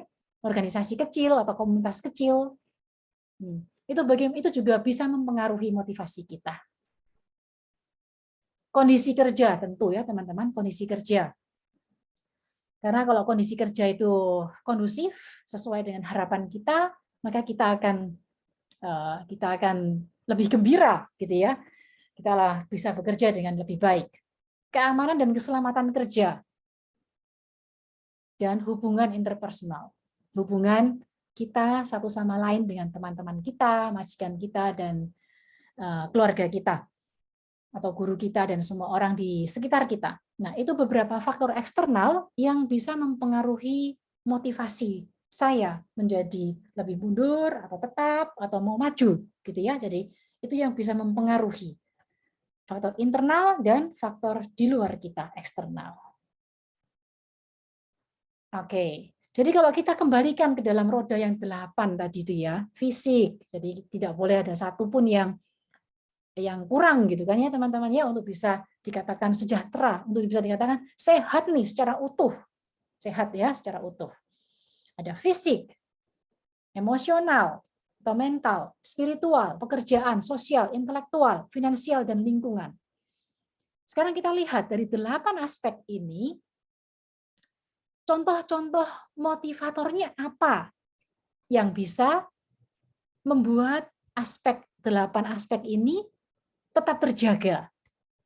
Ya, teman-teman ya. Kan kita mau menjaga nih, kita mau merawat, menjaga, bahkan mau bertumbuh dari 8 aspek ini untuk mencapai kesehatan utuh kan ya, teman-teman. Nah, contoh-contoh motivator yang ada di sini untuk bisa menjaga keseimbangan itu semua, contohnya adalah misalnya aspek wellness ya. Contoh motivatornya adalah saya mau mengurangi berat badan karena saya tidak mau jatuh sakit. Saya mau umur yang panjang. Ya, pada saat kita punya motivasi, ya, saya mau punya umur yang panjang. Saya tidak mau jatuh sakit parah. Nah, pada saat kita punya motivator seperti itu, ya, kita akan termotivasi nih teman-teman ya, termotivasi untuk menjaga kesehatan fisik kita. Sama di aspek yang kedua, pada saat kita punya motivator, iya, saya ini mau bertumbuh. Saya ini pribadi yang bebas untuk mengambil keputusan yang bijaksana, ya. Saya pribadi yang bebas untuk bisa mengambil keputusan untuk bertumbuh. Pada saat kita punya motivator yang seperti itu, ya, tentu karena kita termotivasi nih untuk bertumbuh secara utuh. Saya orang yang pribadi yang bebas, lepas bebas untuk bertumbuh secara bijaksana. Maka kesehatan mental kita, emosi kita juga akan lebih stabil, terjaga. Sama juga secara spiritual, pada saat kita mempunyai motivasi, mempunyai motivator untuk mencari makna hidup. Saya ini perlu mencari makna hidup. Saya perlu mensyukuri, ya, saya perlu mensyukuri karena saya membutuhkan, saya tahu kehadiran Tuhan dalam hidup saya. Ya, jadi saya perlu menjaga aspek spiritual dalam hidup saya. Mengapa? Karena saya memerlukan hal itu. Ya. Sama juga di pekerjaan, kalau kita mendapat gaji yang layak gitu ya, kemudian kita dihargai oleh majikan, ya, bahkan mungkin ke depannya kita bisa menjadi ahli-ahli tertentu di bidang-bidang tertentu gitu ya, ahli masak, ahli make up, ahli tata busana dan sebagainya. Kita mencapai titik bisa mengaktualisasi diri kita. Nah, nanti aspek wellness kita juga akan terjaga. Pekerjaan ya, aspek pekerjaan dalam wellness juga akan terjaga. Pada saat ini, sekarang masuk di aspek sosial. Kalau kita punya motivator, ya saya ini manusia, saya perlu mencintai diri saya sendiri. Ya, saya juga perlu bagaimana membagikan cinta itu kepada orang lain. Saya tahu saya juga perlu memerlukan relaksasi, gitu ya. Saya tahu saya sebagai bagian dari keluarga, saya sebagai bagian dari lingkungan, sebagai bagian dari komunitas kecil di rumah majikan. Ya, maka saya perlu merawat diri saya. Saya perlu merawat relasi saya dengan teman-teman dan dengan semua orang yang saya jumpai. Maka dari itu aspek wellness sosial akan terjaga. Ya, kemudian bagaimana dengan aspek yang intelektual nih? Pada saat kita bisa mempunyai motivator, bisa membangkitkan ya, oh nih saya pengen belajar, saya pengen memecahkan masalah saya, ya, saya ingin menjadi ahli dalam satu hal tertentu, maka otomatis kita akan termotivasi untuk belajar lebih banyak gitu ya, untuk menjaga aspek intelektual kita. Secara finansial juga nih teman-teman ya, contoh motivatornya security, jadi keamanan diri kita. Ya, kalau kita sudah aman pada diri kita sudah tahu apa yang menjadi kebutuhan kita. Kita tahu status kita. Kita tahu kemampuan keuangan kita. Kita tahu kita pribadi yang berharga. Ya, sehingga kita tahu bagaimana berkompetisi yang positif dengan orang lain. Ya, pada saat kita masuk ke diri kita, untuk mengenal pribadi kita sampai di titik itu, maka kita juga bisa menjaga aspek keuangan dalam kesejahteraan hidup kita. Nah, contoh yang lain yang terkait dengan lingkungan adalah rasa syukur bahwa kita bagian dari alam. Ya, kita bagian dari alam. Seperti yang Bu Yesi katakan, apakah teman-teman sudah ikutan nih untuk save the earth gitu ya, save the earth. Mengumpulkan sampah-sampah plastik, mendaur ulang, ya, save the earth. Nah, kalau teman-teman meyakini dan mempunyai nilai hidup bahwa ya saya ini mensyukuri bahwa satu bagian dari bumi ini dan saya punya tanggung jawab untuk merawat bumi ini, maka teman-teman pasti akan juga termotivasi untuk menjaga lingkungan dengan baik. Oke, jadi ini kaitan antara motivasi kita, ya, motivasi dalam diri kita dengan bagaimana kita merawat agar kita bisa tetap sejahtera dan sehat secara utuh tanpa kehilangan 8 aspek ini. Oke, berikutnya tentu teman-teman tadi saya bilang motivasi ada dalam diri kita, ya, tetapi memang kadang-kadang naik turun nih. Kita juga seringkali dihadapkan pada peristiwa-peristiwa hidup yang sangat sulit, ya teman-teman. Maka kita lihat bagaimana setelah kita tadi berbicara mengenai 8 aspek kesejahteraan, kesehatan utuh, dan kaitannya dengan motivasi, dorongan dalam hidup kita untuk mencapai tujuan itu agar 8 aspek terjaga. Nah, sekarang kalau kita sampai ke tantangan, kalau ada tantangan dalam hidup kita, nah, kita akan melihatnya, kita akan belajar bersama bagaimana kita bisa berresilience dengan diri kita, ya. Ya, maka berikutnya Bu Yesi akan memaparkan bagaimana kita mengevaluasi resiliensi diri kita dan dari situ bagaimana kita bisa memahami bagaimana kita bisa kemudian menjadi pribadi-pribadi yang bisa tangguh sekalipun di saat yang jatuh atau sekalipun pada ada tantangan yang menantang, kita masih bisa bounce back, kita masih bisa kembali kepada emosi kita yang stabil dan kestabilan di 8 aspek tadi. Ya, silakan Bu Yesi. Baik, terima kasih Bu Natalia. Ini saya baca dari respon dari Kak Harni Nur Nalifa ya. Jadi sempat merespon apa yang sudah jadi pemaparan dari Bu Natalia. Semakin kita memiliki motivasi dan bisa mandiri dari problematika hidup, maka kita semakin tangguh atau tidak cengeng. Ya, teman-teman, memang kadang kita tentunya juga nggak berharap ya, apalagi kita kalau dikaitkan dengan gender, keberadaan kita perempuan ini selalu lemah, selalu dikatakan lemah, cengeng, gampang nangis, tidak pandai mengelola perasaan, mau datang bulan saja jadi baper dan sebagainya. Jadi perempuan selalu diidentikan dengan sesuatu yang lemah dan tidak bisa mengendalikan dirinya. Tapi sebenarnya kalau kita mau belajar bersama, ini tidak ada kaitannya sebenarnya dengan gender ya. Dan kita juga berkata, oh itu pengaruh hormon atau kita sendiri memaklumkan itu. Tapi sebenarnya ini terkait juga dengan bagaimana kita memotivasi diri, kita mengevaluasi resilient kita. Apa sih resiliensi itu? Kita belajar bersama.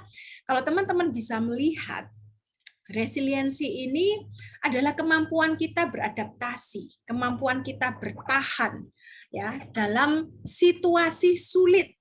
Ya. Jadi teman-teman, kalau kita mau katakan kita punya imun ya dalam tubuh kita. Kalau kita sakit, imun kita ini mencoba untuk melawan virus itu, penyakit itu, dibantu dengan obat-obatan dan yang lain-lain. Resiliensi ini adalah kemampuan kita bertahan secara mental, secara psikologi untuk bisa mengatasi stres. Jadi kalau teman-teman lihat di bagian yang ada di layar teman-teman, jadi kalau coping skill ini, bagaimana cara kita mengatasi ya keterampilan kita atau kemampuan kita ini mengatasi stres, kalau itu rendah, maka daya stres kita pasti tinggi.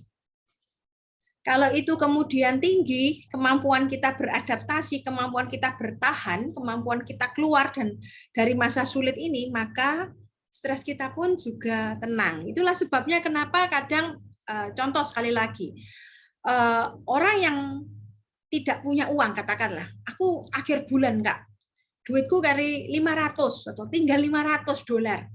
Orang yang kemampuan beradaptasinya tinggi, dia 500 kan ya sebentar lagi juga bayaran, ditunggu aja, dicukup-cukupin, diolah sedemikian rupa. Tapi orang yang coping skill-nya sudah merasa dia terancam, karena dia dengan banyak faktor, mungkin dengan banyak tekanan ya, kita juga tidak bisa menghakimi orang ini nggak bersyukur. Kita juga nggak bisa ngomong gitu, karena daya tahan mengatasi masa sulit ini tiap orang beda-beda ya. Ini daya stresnya juga akan tinggi. Kita kemarin isoman, katakanlah, yang punya daya tahan atau bertahan dalam masa sulit ini tinggi, dia ketika diisolasi dia nggak akan terlalu stres begitu. Tetapi orang yang merasa panik, dia nggak siap dengan banyak hal, dia juga mungkin takut dengan apa sih Omikron ini, katanya gini-gini kok rasanya juga sakit. Nah, daya kemampuannya rendah dan dia juga stresnya tinggi, kemudian ditambah diisolasi, dia akan semakin panik dan tidak tahu apa yang harus dilakukan ya. Jadi tidak, walaupun mungkin kita bisa tahu tenang Mbak, tenang, tapi ternyata karena dia nggak bisa mengatasi ini sendiri, maka hal itu terjadi dan dia punya daya stres yang cukup tinggi. Berikutnya Ibu. Nah, kita perlu mengevaluasi tentunya. Kita perlu sekali lagi, tadi dikatakan Bu Natalia, kita perlu mengenal diri kita sendiri dalam dan luarnya. Luarnya kita bisa lihat secara fisik, secara raga, secara kasat, dan kita bisa melihat apa yang terjadi. Tetapi secara emosi, ini yang perlu teman-teman kenali. Apa sih yang aku rasakan?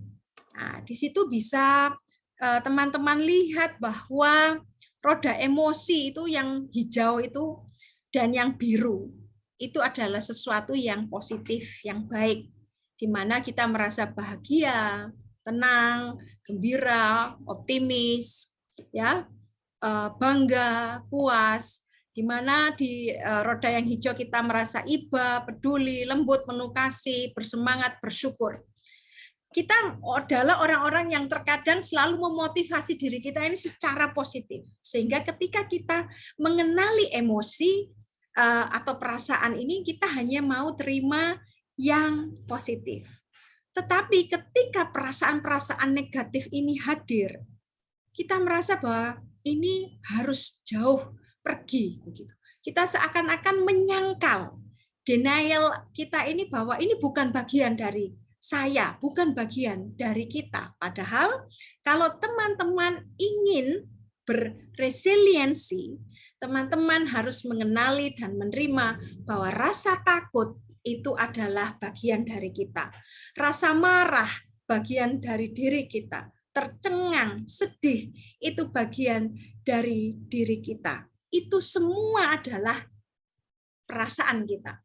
Panik, tidak berdaya, insecure, semuanya itu adalah bagian dari kita. Nah, resiliensi adalah bagaimana kita, kalau kita mau berkata ini adalah daya tahan kita secara mental, ini bukan berarti sekali lagi kita membantah bahwa emosi-emosi negatif ini bukan bagian dari kita, tetapi kita harus langkah yang pertama adalah mengenali, menerima. Ya, kalau bahasa-bahasa meditasi ini menyadari ini adalah bagian dari kita. Ya. Kemudian bagaimana kita mengatasinya?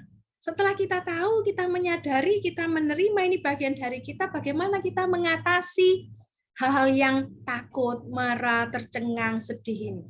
Karena sebenarnya itu bukan sesuatu yang salah. Nah, apalagi ketika kita mungkin menempatkan diri kita bahwa kalau aku sudah marah ini berarti aku ini orangnya pemarah. Nah, kita justify atau menghakimi diri kita sendiri, padahal itu adalah hal-hal yang akhirnya menghambat proses resiliensi itu, ya, menghambat proses resiliensi tersebut. Jadi teman-teman harus mengenali, menerima, tetapi bagaimana kita menghadapinya, bagaimana kita melewati rasa marah ini, rasa sedih ini, rasa cemas ini.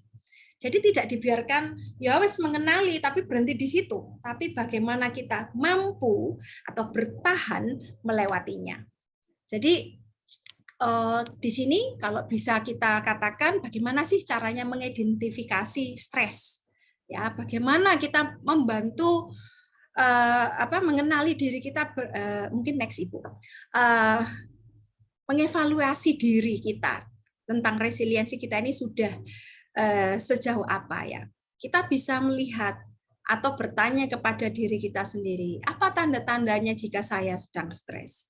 Apakah mood saya berubah secara drastis, sikap saya berubah secara drastis, ataukah saya kemudian menarik diri dari lingkungan? Ada kan orang-orang yang stres yang kemudian saya nggak mau ketemu siapapun, saya nggak bisa makan, saya nggak bisa tidur. Ya, apakah gejalanya secara fisik, ya, mahnya sakit, migrennya kumat, darah tinggi dan lain-lain. Dan bagaimana perasaan Anda? Tempat saya bagikan, mungkin teman-teman yang pernah join bersama, saya pernah bagikan ketika sharing bersama dengan Bu Natalia di Peduli Kasih, apa sih perasaan teman-teman ketika teman-teman isoman? Nah, yang saya bagikan begini, saya juga merasa sedih, karena di saat mungkin teman-teman yang lain, para sukarelawan berusaha dan berjuang membantu orang lain, nah saya malah positif. Nah, saya merasa sedih sekali, kadang-kadang merasa terbesit juga, kok seperti ini. Nah, tapi bagaimana kita mengenali itu? Dan itu adalah hal yang normal ya teman-teman. Jadi kenali perasaan yang muncul, itu paling penting. Adakah situasi-situasi tertentu yang dapat memicu stres? Apa sih? Apakah komunikasi kita dengan majikan? Apakah komunikasi kita dengan keluarga? Atau hal-hal lain? Ya, yang sifatnya lebih spesifik, finansial kah atau apapun itu. Ya, apa? Kalau misalnya teman-teman merasa bahwa oh aku setiap kali telepon tanggal muda dengan orang rumah ini, wah aku stres. Nah, lalu bagaimana mengatasinya? Jadi jangan cuma dipasrah gitu ya, jangan cuma pasrah. Aku pokoknya kalau sudah ditelepon anakku pasti nanti ujung-ujungnya aku nggak bisa tidur, mau banyak berkecamuk. Jadi bagaimana kita mengatasi itu? Nah, bagaimana kita menyikapi stres tersebut? Jadi teman-teman sekali lagi berusaha untuk menghadapinya dan tuliskan itu. Bagaimana cara menyikapi, teknik-tekniknya, ya. Dan ini semua bisa ya Bu Natalia, kalau bisa kita sharing kemarin, terjadi secara alami. Teman-teman dengan daya tahan tubuh, daya tahan bertahan di masa sulit ini, kemudian punya cara survive. Secara alami itu muncul dari dalam diri teman-teman, tapi juga didukung oleh situasi dan orang-orang sekitar. Kalau teman-teman merasa bahwa ini tidak bisa aku lakukan sendiri, contohnya, aku tidak bisa lakukan sendiri, aku di isoman, nggak tahu harus gimana, harus menghubungi siapa. Nah, teman-teman nggak bisa sendirian, aku nggak ada yang diajak ngobrol. Teman-teman bisa menghubungi orang-orang yang teman-teman percaya, teman-teman, keluarga, atau tadi yang sempat saya singgung, banyak teman-teman yang kemudian punya waktu banyak untuk berdoa, untuk sholat, ya, untuk kemudian beribadah. Nah, hal-hal ini juga didukung oleh faktor luar. Jadi resiliensi ini tidak adalah kemampuan alami, tetapi juga tidak serta-merta ini bisa kita lakukan sendiri. Ya. Jadi teman-teman masih membutuhkan faktor luar.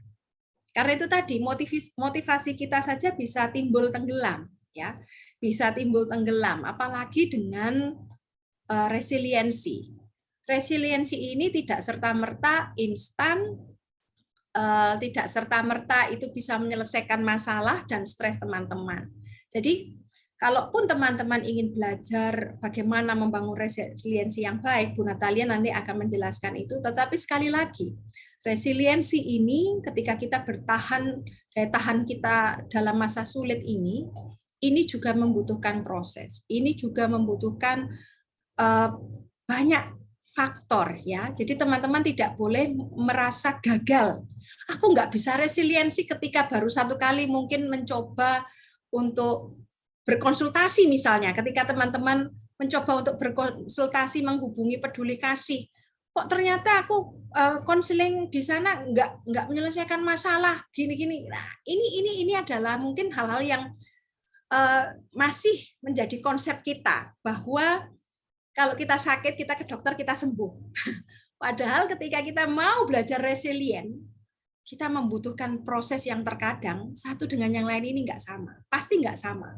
dan apa yang menjadi kebutuhan kita tidak sama, dan daya juang atau daya tahan satu dengan yang lain juga berbeda prosesnya. Jadi teman-teman yang saya ingin garis bawahi, proses resiliensi ini teman-teman harus komitmen, ya harus tetap berproses.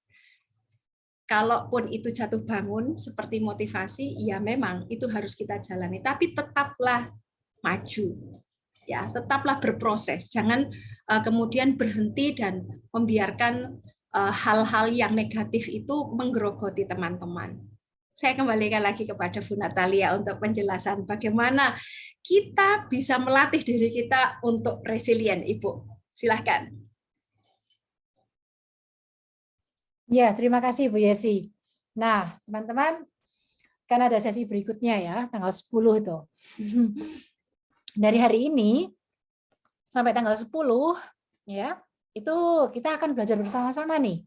Bagaimana kita bisa melatih motivasi dalam diri kita. Agar dengan demikian, maaf ya, saya lagi mengunyah obat saya. Sorry.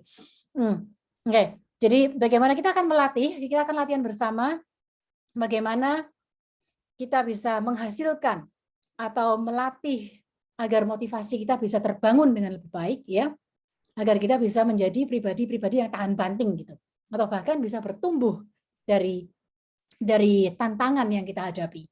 Nah, maka dari itu dalam 2 minggu ke depan, mulai hari ini, mulai besok lah ya, mulai hari ini atau besok sampai ke tanggal 10, kita akan latihan bersama nih. Kita akan latihan bersama. Ada beberapa tantangan yang bisa dicoba. Misalnya yang pertama, ini kita beri PR pada diri kita ya, bisa kita tantang diri kita sendiri. Misalnya gunakan 5 menit nih, hukum 5 menit. Untuk menyelesaikan pekerjaan yang memang harus diselesaikan. Nah, kadang-kadang kita cenderung menunda, begitu ya teman-teman ya. Kadang-kadang kita cenderung menunda, atau kadang-kadang kita cenderung malas untuk melakukan pekerjaan-pekerjaan yang tidak kita suka. Kita cenderung memilih pekerjaan yang enak dulu yang dikerjakan. Nah, dalam 2 minggu ke depan ini, kita bisa memberikan tantangan kepada diri kita. Ya, ini kan tantangan tujuannya untuk menghidupkan motivasi gitu ya, tanpa bantuan orang lain. Sehingga mari kita hidupkan motivasi dalam diri kita, menantang diri kita sendiri untuk menyelesaikan pekerjaan-pekerjaan yang tidak begitu mau kita selesaikan sebenarnya. Dalam 5 menit. Nah, kita lihat apakah dalam 5 menit itu kita mampu untuk membangkitkan motivasi dalam diri kita sendiri untuk menyelesaikan hal-hal yang terkadang tidak kita suka. Ya, ini tantangan yang pertama.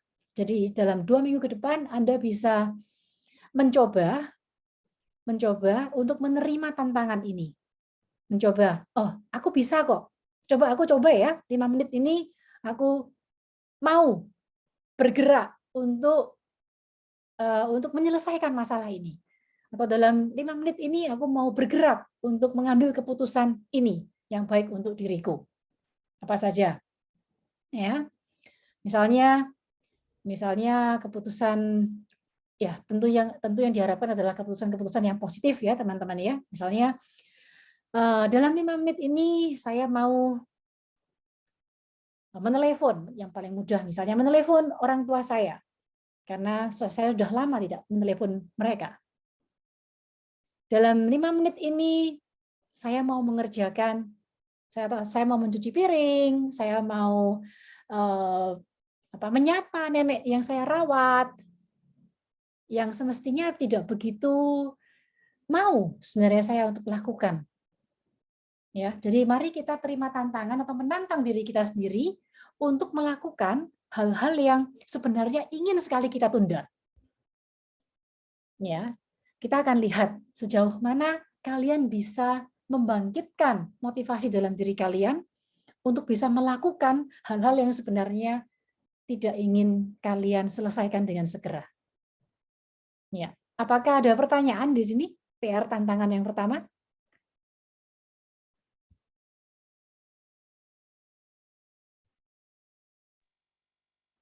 Tidak ada, Bu. Tidak ada ya. Oke, jadi dalam 5 menit dicoba ya, dicoba untuk melakukan, untuk menantang diri sendiri untuk melakukan hal-hal yang tidak terlalu ingin untuk dilakukan.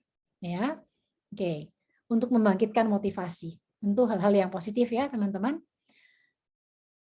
Oke, tantangan yang kedua yang bisa dipilih ya teman-teman, bisa dipilih, tidak harus dilakukan semuanya, bisa dipilih salah satu ya. Tantangan yang kedua adalah kita melihat sejauh mana kita berani mengambil resiko. Dengan cara apa? Dengan melakukan sesuatu yang tidak biasa atau bahkan yang belum pernah kalian lakukan sama sekali sebelumnya. Tapi kalian tahu bahwa itu sebenarnya penting dan bermakna dalam hidup kalian. Atau sebenarnya kalian tahu bahwa kalian punya hobi di situ, tetapi karena 1-2 hal kalian menjadi malas. Atau karena 1-2 hal kalian menjadi tidak termotivasi lagi untuk melakukannya. Misalnya di foto ini ada jogging ini ya. Jogging. Kita semua tahu bahwa jogging itu penting. Jadi sangat bisa membantu kesehatan fisik kita ya. Tetapi saya bisa katakan cukup jarang di antara kita yang mau memulai titik awal gitu ya untuk melangkahkan kaki kita untuk jogging. Sama juga sekarang di masa pandemi kita terbatas, gerak kita terbatas. Saya sering memberikan rekomendasi kepada teman-teman, oke, lakukan olahraga yang paling sederhana deh, karena olahraga itu kan penting untuk menjaga 8 aspek tadi, yang aspek kesehatan ya, kesehatan fisik. Lakukan yang sederhana, stretching di tempat, ya, atau aerobik di tempat yang tidak memerlukan ruang yang begitu besar, atau hening saja 3 menit, 5 menit, atau yang lebih mudah, latihan pernafasan dimanapun dan kapanpun untuk relaksasi.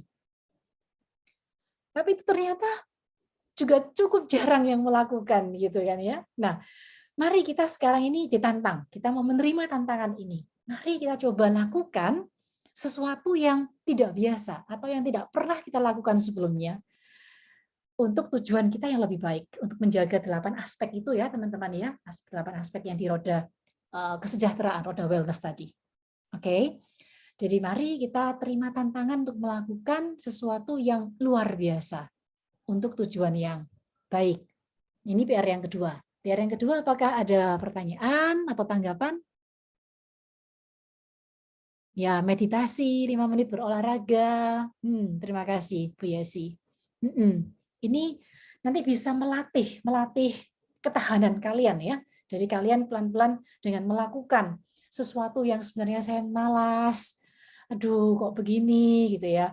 Tapi dengan memotivasi, membangkitkan motivasi dalam diri kalian, itu nanti kalian bisa menjadi melihat bahwa ternyata saya ini orang yang bisa juga gitu kan. Saya ternyata orang yang bisa juga meskipun malas, meskipun stuck, berdiam di tempat, tetapi saya bisa ternyata mampu memaksa diri saya untuk bergerak. Nah, itu nanti kalian bisa mendapatkan insight seperti itu ya. Ternyata saya adalah orang yang bisa menolong diri saya untuk maju. Oke. PR yang berikutnya bisa dipilih ya teman-teman, tidak harus semuanya, pilih salah satu yang paling kalian suka gitu ya. PR yang berikutnya tantangan untuk menghadapi kesulitan tanpa mengeluh. Ya, tanpa mengeluh.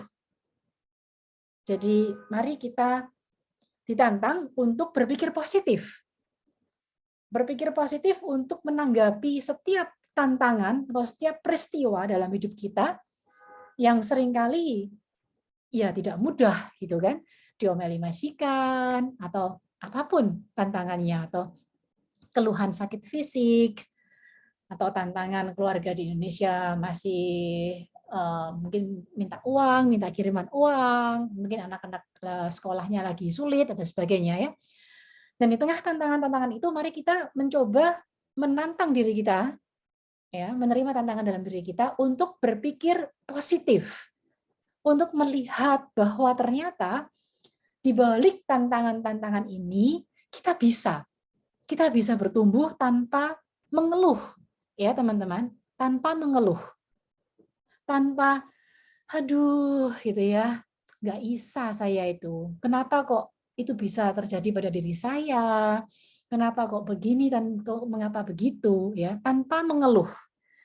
Jadi dalam 2 minggu ke depan ini kita ditantang untuk melihat setiap peristiwa yang negatif sekalipun, yang susah sekalipun, dari pola pikir yang berbeda, tanpa mengeluh.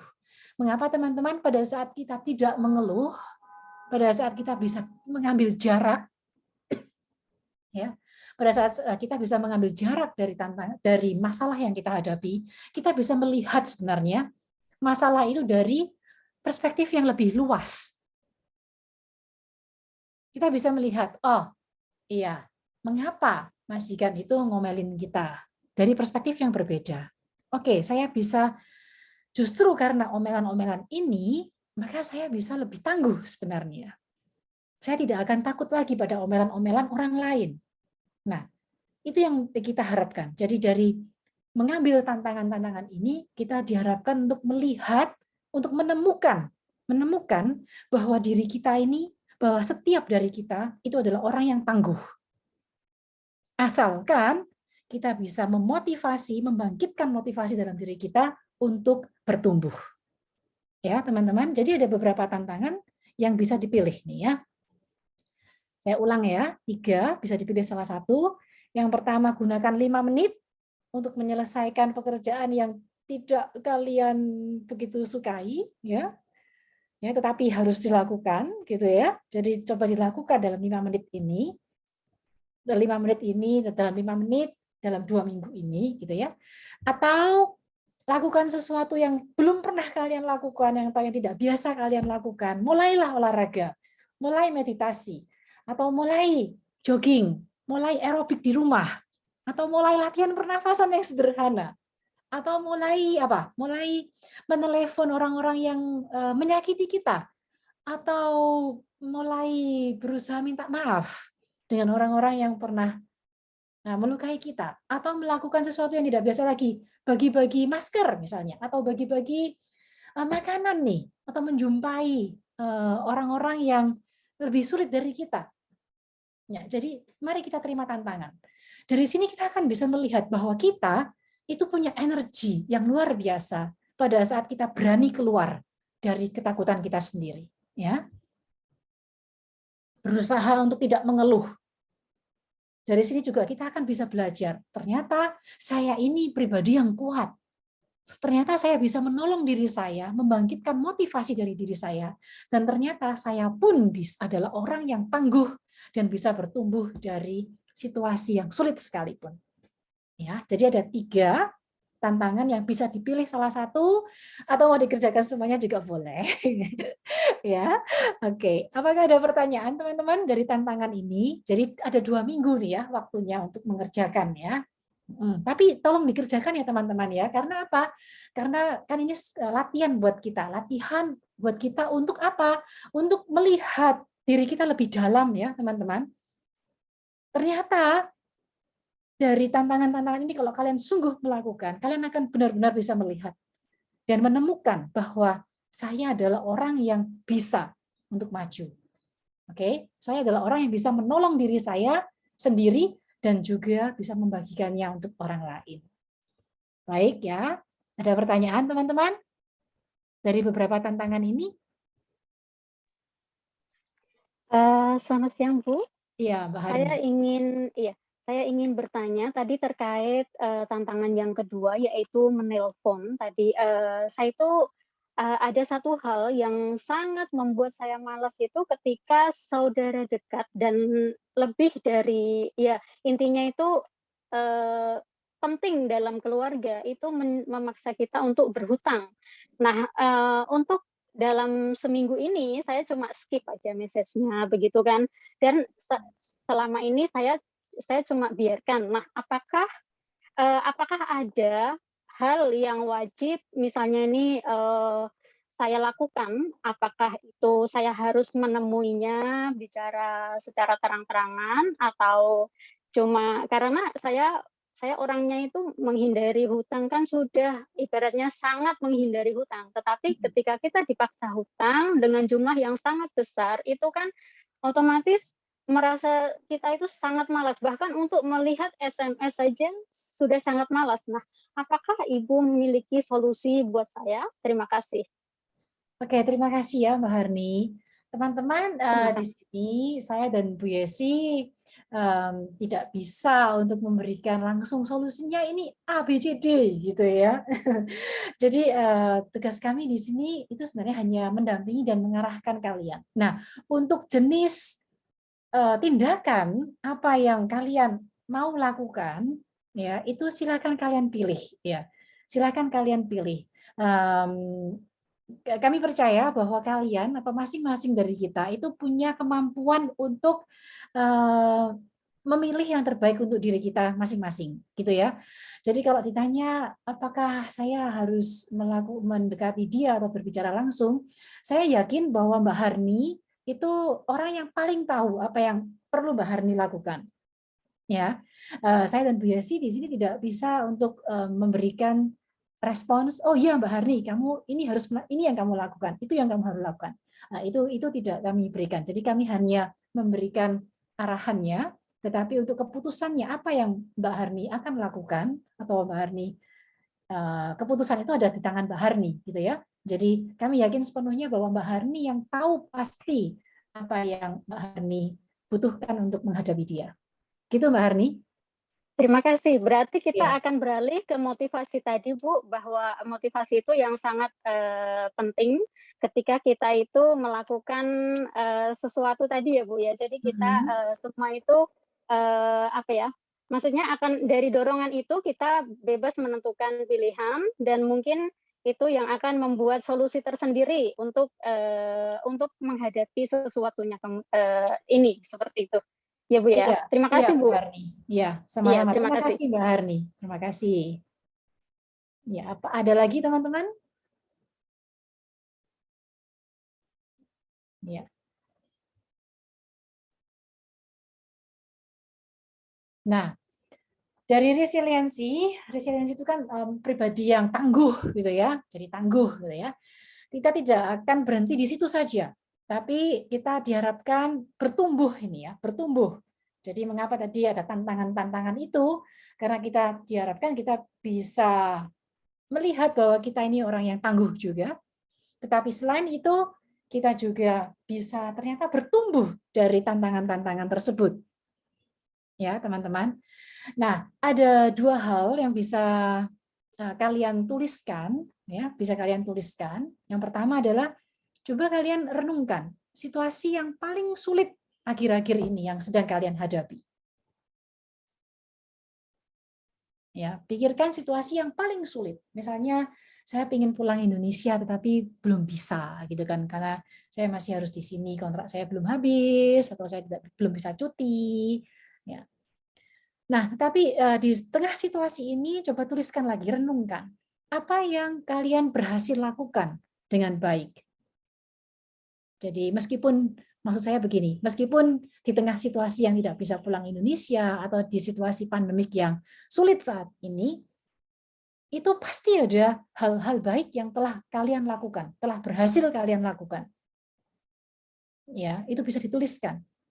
Mengapa? Karena kita akan melihat, oh ternyata di saat yang sulit sekalipun, saya bisa melakukan hal-hal yang baik dan positif. Nah, dari situ kita akan bisa melihat nanti, ya, atau juga bisa dituliskan. Kalian bisa menuliskan. Kalau itu terjadi lagi, situasi sulit-sulit yang lain terjadi lagi, apa yang akan saya lakukan? Ya. Jadi begini, jadi di tengah situasi yang sulit, apa yang sudah saya lakukan untuk saya bertumbuh? Ya, apa yang sudah saya lakukan? Misalnya, saya sudah berusaha menjalin relasi, jadi video call untuk mempertahankan relasi yang baik dengan keluarga.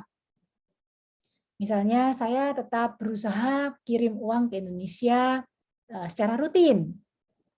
Misalnya lagi, saya berusaha untuk olahraga setiap hari.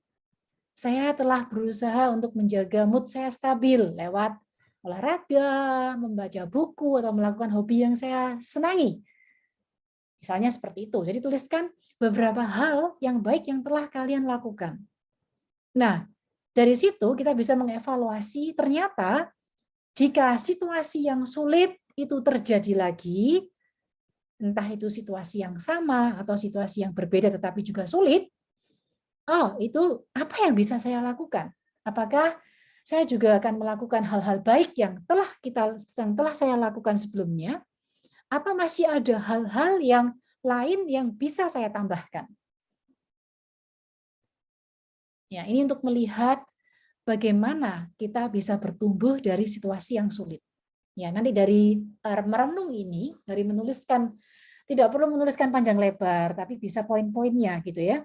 Dengan menuliskan ini, teman-teman, kalian akan bisa melihat ternyata di tengah situasi yang sulit saya sudah melakukan beberapa hal yang positif. Dan kalau situasi sulit itu terjadi lagi, berarti saya yakin bahwa saya bisa tetap melakukannya dengan positif juga. Karena saya sudah pernah melakukannya positif, gitu kan ya. Berarti kalau terjadi lagi hal yang sulit yang sama atau yang lain, itu juga berarti tidak menutup kemungkinan saya bisa bertumbuh, saya tetap bisa melakukan hal-hal yang positif atau bahkan lebih dari yang telah saya lakukan saat ini. Ya. Yang kedua bisa ditambahkan menuliskan keterampilan, bakat dan minat kalian, ya, bakat dan minat kalian. Bagaimana kalian menghadapi situasi yang sulit itu? Misalnya kalian tuliskan bakat saya berbicara misalnya ya, sehingga saya bisa mengumpulkan informasi dari KJRI, mengumpulkan informasi dari beberapa website pemerintah Hong Kong atau informasi yang akurat dan up to date, sehingga saya bisa menyampaikannya ke teman-teman saya. Oh, berarti saya mempunyai kemampuan sebenarnya atau keterampilan untuk mengumpulkan informasi dan menyampaikannya kepada teman-teman saya. Misalnya kemampuan yang lain, oh saya punya kemampuan atau keterampilan untuk mendengarkan teman saya. Ya, itu bisa dituliskan. Ternyata saya dalam situasi pandemi yang sulit ini, saya sudah menjadi pendengar bagi teman-teman saya. Yang telepon saya, yang WA saya, atau mungkin ada teman-teman lain, ternyata saya ini punya keterampilan merawat orang tua. Ternyata di situasi yang sulit sekali, tidak ada orang yang berani merawat orang-orang yang positif yang ada di rumah majikan. Ternyata saya, dengan keterampilan saya, yang keberanian saya untuk merawat, itu saya sudah merawat mereka. Nah, jadi bisa dituliskan kemampuan-kemampuan, keterampilan, bakat kalian, minat kalian, ya, di list down, ditulis di kertas gitu ya. Nah, pada saat situasi sulit itu terjadi. Nah, harapannya apa teman-teman? Harapannya adalah pada saat situasi sulit yang sama atau yang lain, sulit lainnya terjadi lagi gitu ya, kalian bisa tahu, oh ya sekarang saya tahu bahwa saya telah di posisi yang sulit sebelumnya, saya sudah pernah melakukan hal-hal yang banyak yang positif, yang ditunjang oleh keterampilan dan kemampuan saya. Ternyata saya orang yang tangguh dan saya orang yang bisa bertumbuh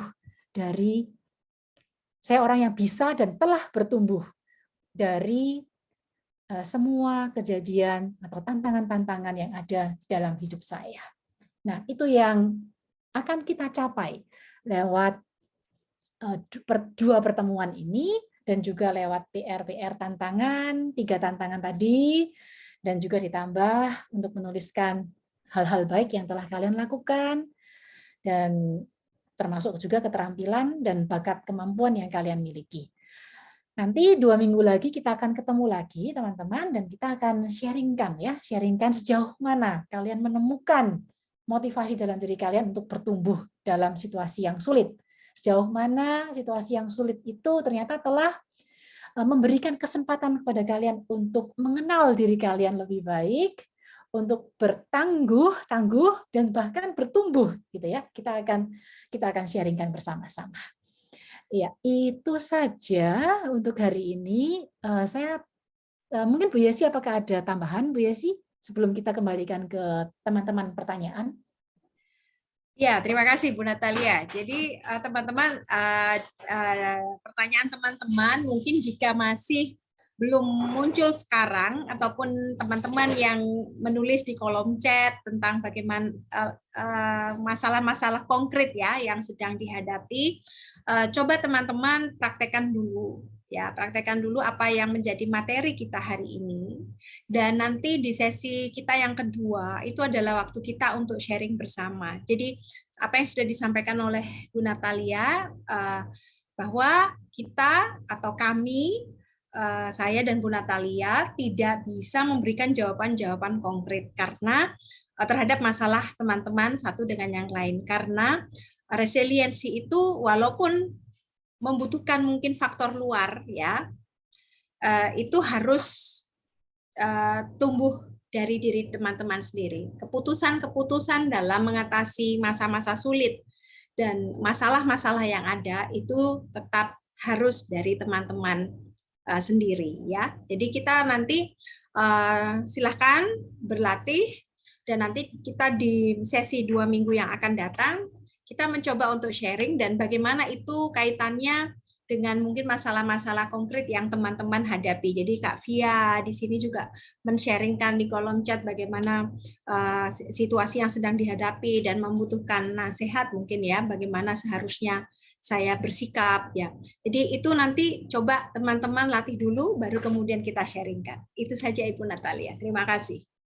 Ya, terima kasih Bu Yesi. Nah, teman-teman pihak KJRI, Bu Elvani, Bu Ayu, dan teman-teman di KJRI juga sudah membuat WhatsApp group ya.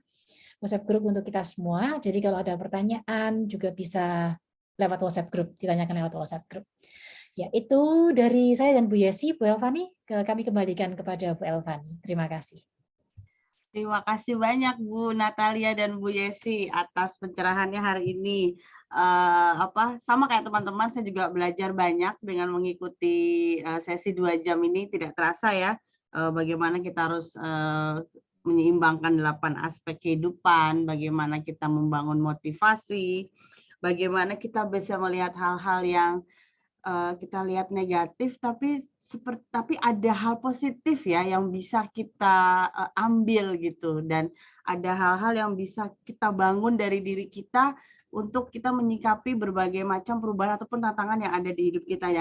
Dan sejujurnya sama kayak teman-teman semua, kita pasti semua sebagai manusia mengalami hal yang sama. Jadi sungguh saya pun juga terenyuh mendengar informasi tadi dari Bu Natali dan Kak Yesi juga, dan saya yakin teman-teman juga tergerak ya untuk melihat kembali ya, balik lagi ke diri sendiri, melihat hal-hal baik apa sih yang sudah pernah kita lakukan atau apa yang pernah kita lakukan untuk overcome ya, untuk mengatasi berbagai kesulitan, dan ternyata kita punya kemampuan-kemampuan yang bisa kita hargai ya sebagai seorang pribadi ya, sehingga kita juga tidak, ketika kita menghadapi satu masa, kita tidak terlalu terpuruk, tapi kita melihat bahwa oh, saya ini bisa kok melewati ini karena saya pernah mengalami hal yang sebelumnya, ataupun berpijak dari hal yang sebelumnya pernah kita alami, kita bisa kembali lagi merangkak naik ya, untuk bertumbuh dan semakin menjadi tangguh. Nah, itu tadi hal-hal beberapa yang saya juga catat karena sangat baik sekali poinnya. Dan teman-teman masih semangat ya, nanti setelah kita dengarkan tadi, 2 hal tadi, siap-siap kita nanti sama-sama kerjakan PR-nya, dan nanti sama-sama kita ketemu lagi di hari Minggu tanggal 10 April ya, di jam yang sama ya. Demikian ya teman-teman semuanya. Teman-teman juga ada yang sudah ada kegiatan lainnya setelah ini. Terima kasih banyak sudah menyimak. Mari sama-sama kita membangun diri kita dalam grup kelas kecil ini, sama-sama kita saling menguatkan, kita sama-sama saling juga membuat PR-nya ya, menantang diri kita untuk kita supaya lebih bisa bertumbuh dan semakin bisa tangguh. Terima kasih banyak Ibu Natalia, Ibu Yesi yang sudah berkenan berbagi ilmu hari ini. Teman-teman terima kasih banyak ya waktunya sudah mau menyimak sama-sama dengan kami. Sampai ketemu lagi di tanggal 10 April ya, hari Minggu. Sukses ya untuk kerjakan PR-nya sama-sama. Sehat selalu teman-teman semuanya. Terima kasih Terima Bu. Sampai Yes, ketemu lagi teman-teman. Elvani, terima kasih Bu Natalia. Terima kasih Bu Yesi. Selamat Terima sore. kasih Bu Natalia, Bu Yesi. Terima kasih. Ya, selamat beraktivitas. Kembali Kasih beraktivitas semuanya. kembali di hari Minggu. Terima kasih Terima banyak. kasih untuk semuanya. Semuanya. Terima kasih.